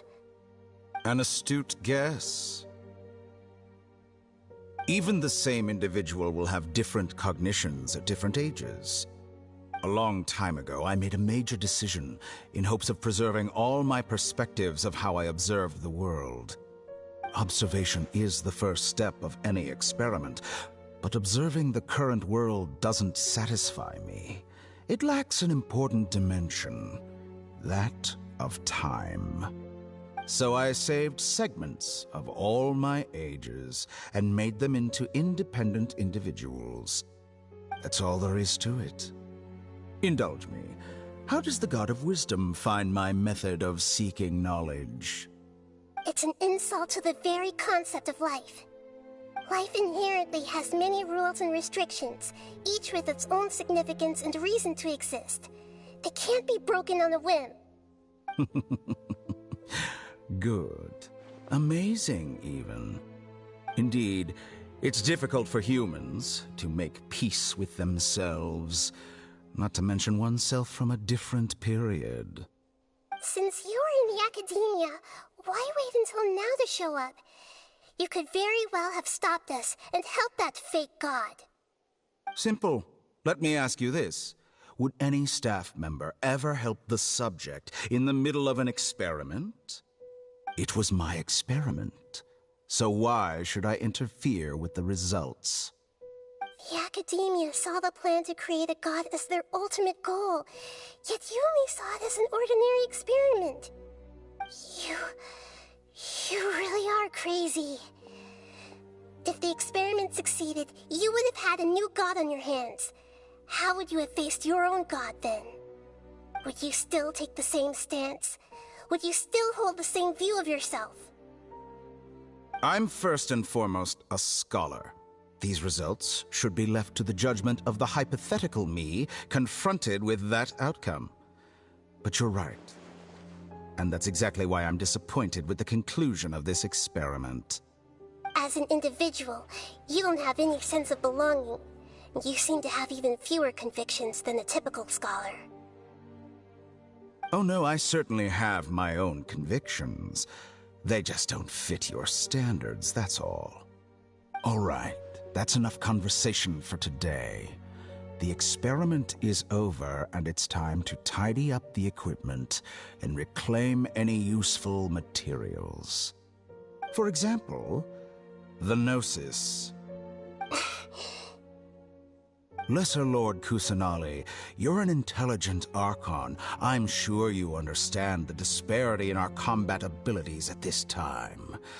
Besides, you have no way to use that Electro-Gnosis in battle. Didn't you say you were here to negotiate with me? Somehow, it's starting to seem like you intend to take it by force now. I'm merely stating a fact. After all, I'm also a scholar. Naturally, I hope to show proper respect and dignity to the God of Wisdom. Your hypocrisy is built on absolute confidence. I understand your scheme, but... what if I were to destroy the Gnosis now and awaken the heavenly principles? Awaken the heavenly principles? Do you think that's really possible? The heavenly principles have been silent for many years, but the Gnosis are symbols of their control over Teyvat and all the laws. Will the destruction of a Gnosis attract the attention of the heavenly principles? And if so, how do the Fatui plan to deal with the consequences? Do you dare to gamble such a possibility with me? Gamble? How surprising. I thought you would show evidence or use rigorous reasoning to prove your point. The word gamble is the last thing I expected to hear from the God of Wisdom. But this is a clever move. You must have seen through me when I first captured your consciousness. As a scholar, I respect all possibilities. This has always been my principle and is an essential trait as an experimenter. Indeed, I can't ignore this possibility. So tell me then, what are your conditions? This foreign Gnosis will only lead to disaster if it stays in Sumeru. But this Electro-Gnosis is the prize I obtained after defeating one of your fellow Harbingers. Now, as the one who initiated this cascade of events, shouldn't you pay the corresponding price? Price? Interesting. What price would you have me pay? How about erasing all your other segments? So this is how you wish to restrict me, the most threatening opponent of the Nation of Wisdom. What you request of me is like plucking out the eyes I have placed in the dimension of time. Segments are extraordinarily difficult to make. They require extremely rare resources and enormous amounts of time and effort, requiring me to destroy them all here and now. Bravo. A suitably wise decision on your part. Yes, how very interesting. Can I assume that you have long been wary of me? Among all the versions of me, this segment you see now is the most selfish. If it weren't me, your idea wouldn't have worked. What did you see when you were imprisoned? You were observing me, and that's how you know I've long grown tired of their doubts and endless arguments. Like you said, it's difficult to make peace with yourself. Being as smart as you are, have you managed to do that? I see. If you think all those versions of me are worth a gnosis, then deal. You sure didn't hesitate much. Is the relationship between all the versions of you really that bad? I don't think there's any need to dwell on that. The surplus versions of me can be exchanged for a gnosis. Do you think anyone can offer themselves at a higher price? Besides, with my abilities, it's only a matter of time until I find better perspectives. Perhaps it's best to say you're just temporarily ahead. But what I'd like to know is, how can you be sure that I've really erased them? I can see your remaining honesty.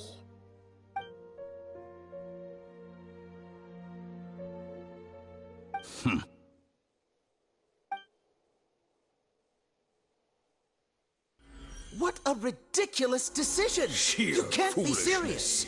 How could I have been so short-sighted? You think this is the end? Wait, I'll have my revenge! You'll make Good this moment riddance. count.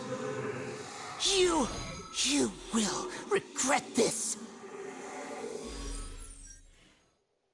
Well, have you confirmed that it's complete?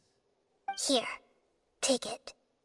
The future of Sumeru City will be in my hands alone. I will shut down the Akasha and let curiosity and the thirst for knowledge drive the realm of academics once again. There won't be any further gaps for you to exploit. It truly pains me that my academic achievements have never been appreciated in my homeland. Of course, I have no interest in being rejected by this city for a third time. Another chess piece. And where is your dendronosis? Don't be greedy, Harbinger of Snezhnaya. No, this is a different transaction. If you intend to turn off the Akasha anyway, then there's no further use for the Gnosis of Sumeru, is there? Besides, isn't it the Archon's duty to deliver what's desired of the Seeker?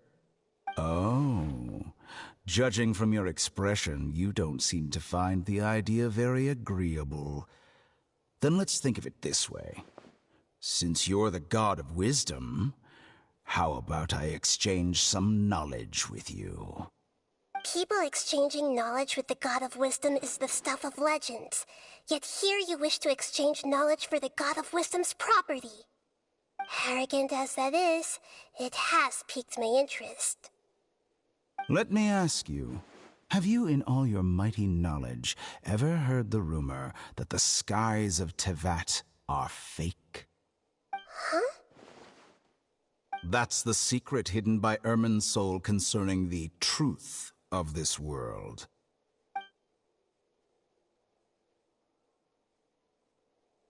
Once I finish telling you about this, it will be time for me to say goodbye. With negotiations, we've all gotten what we wanted. I'm very glad I got to meet you like this. Your arrogance may know no bounds, and convictions may mean nothing to you. But I'll still listen to what you have to say.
Okay.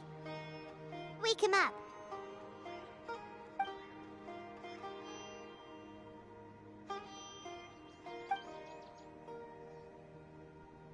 Are you awake? Kali says it's time for breakfast. Come on, get up!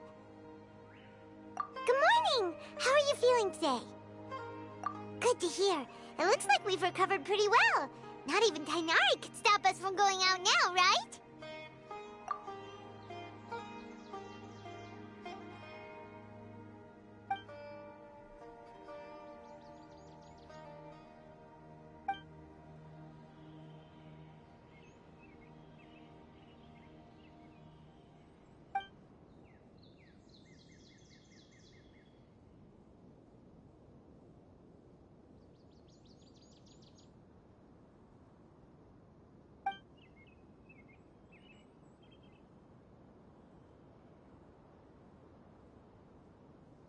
Come on, Traveler, let's go!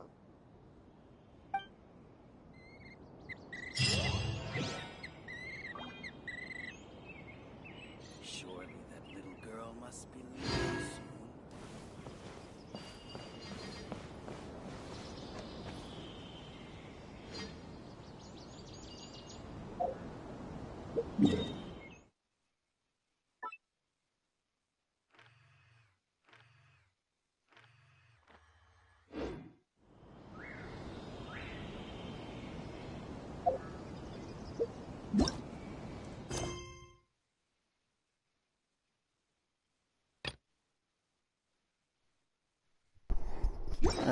Okay, so since that How's man? So we're gonna end it here, obviously. Just wanted to finish that damn Archon story. So, this coming weekend, Saturday, we'll pick back up on the story, and we'll just do more grinding as usual. So we'll see you guys this weekend.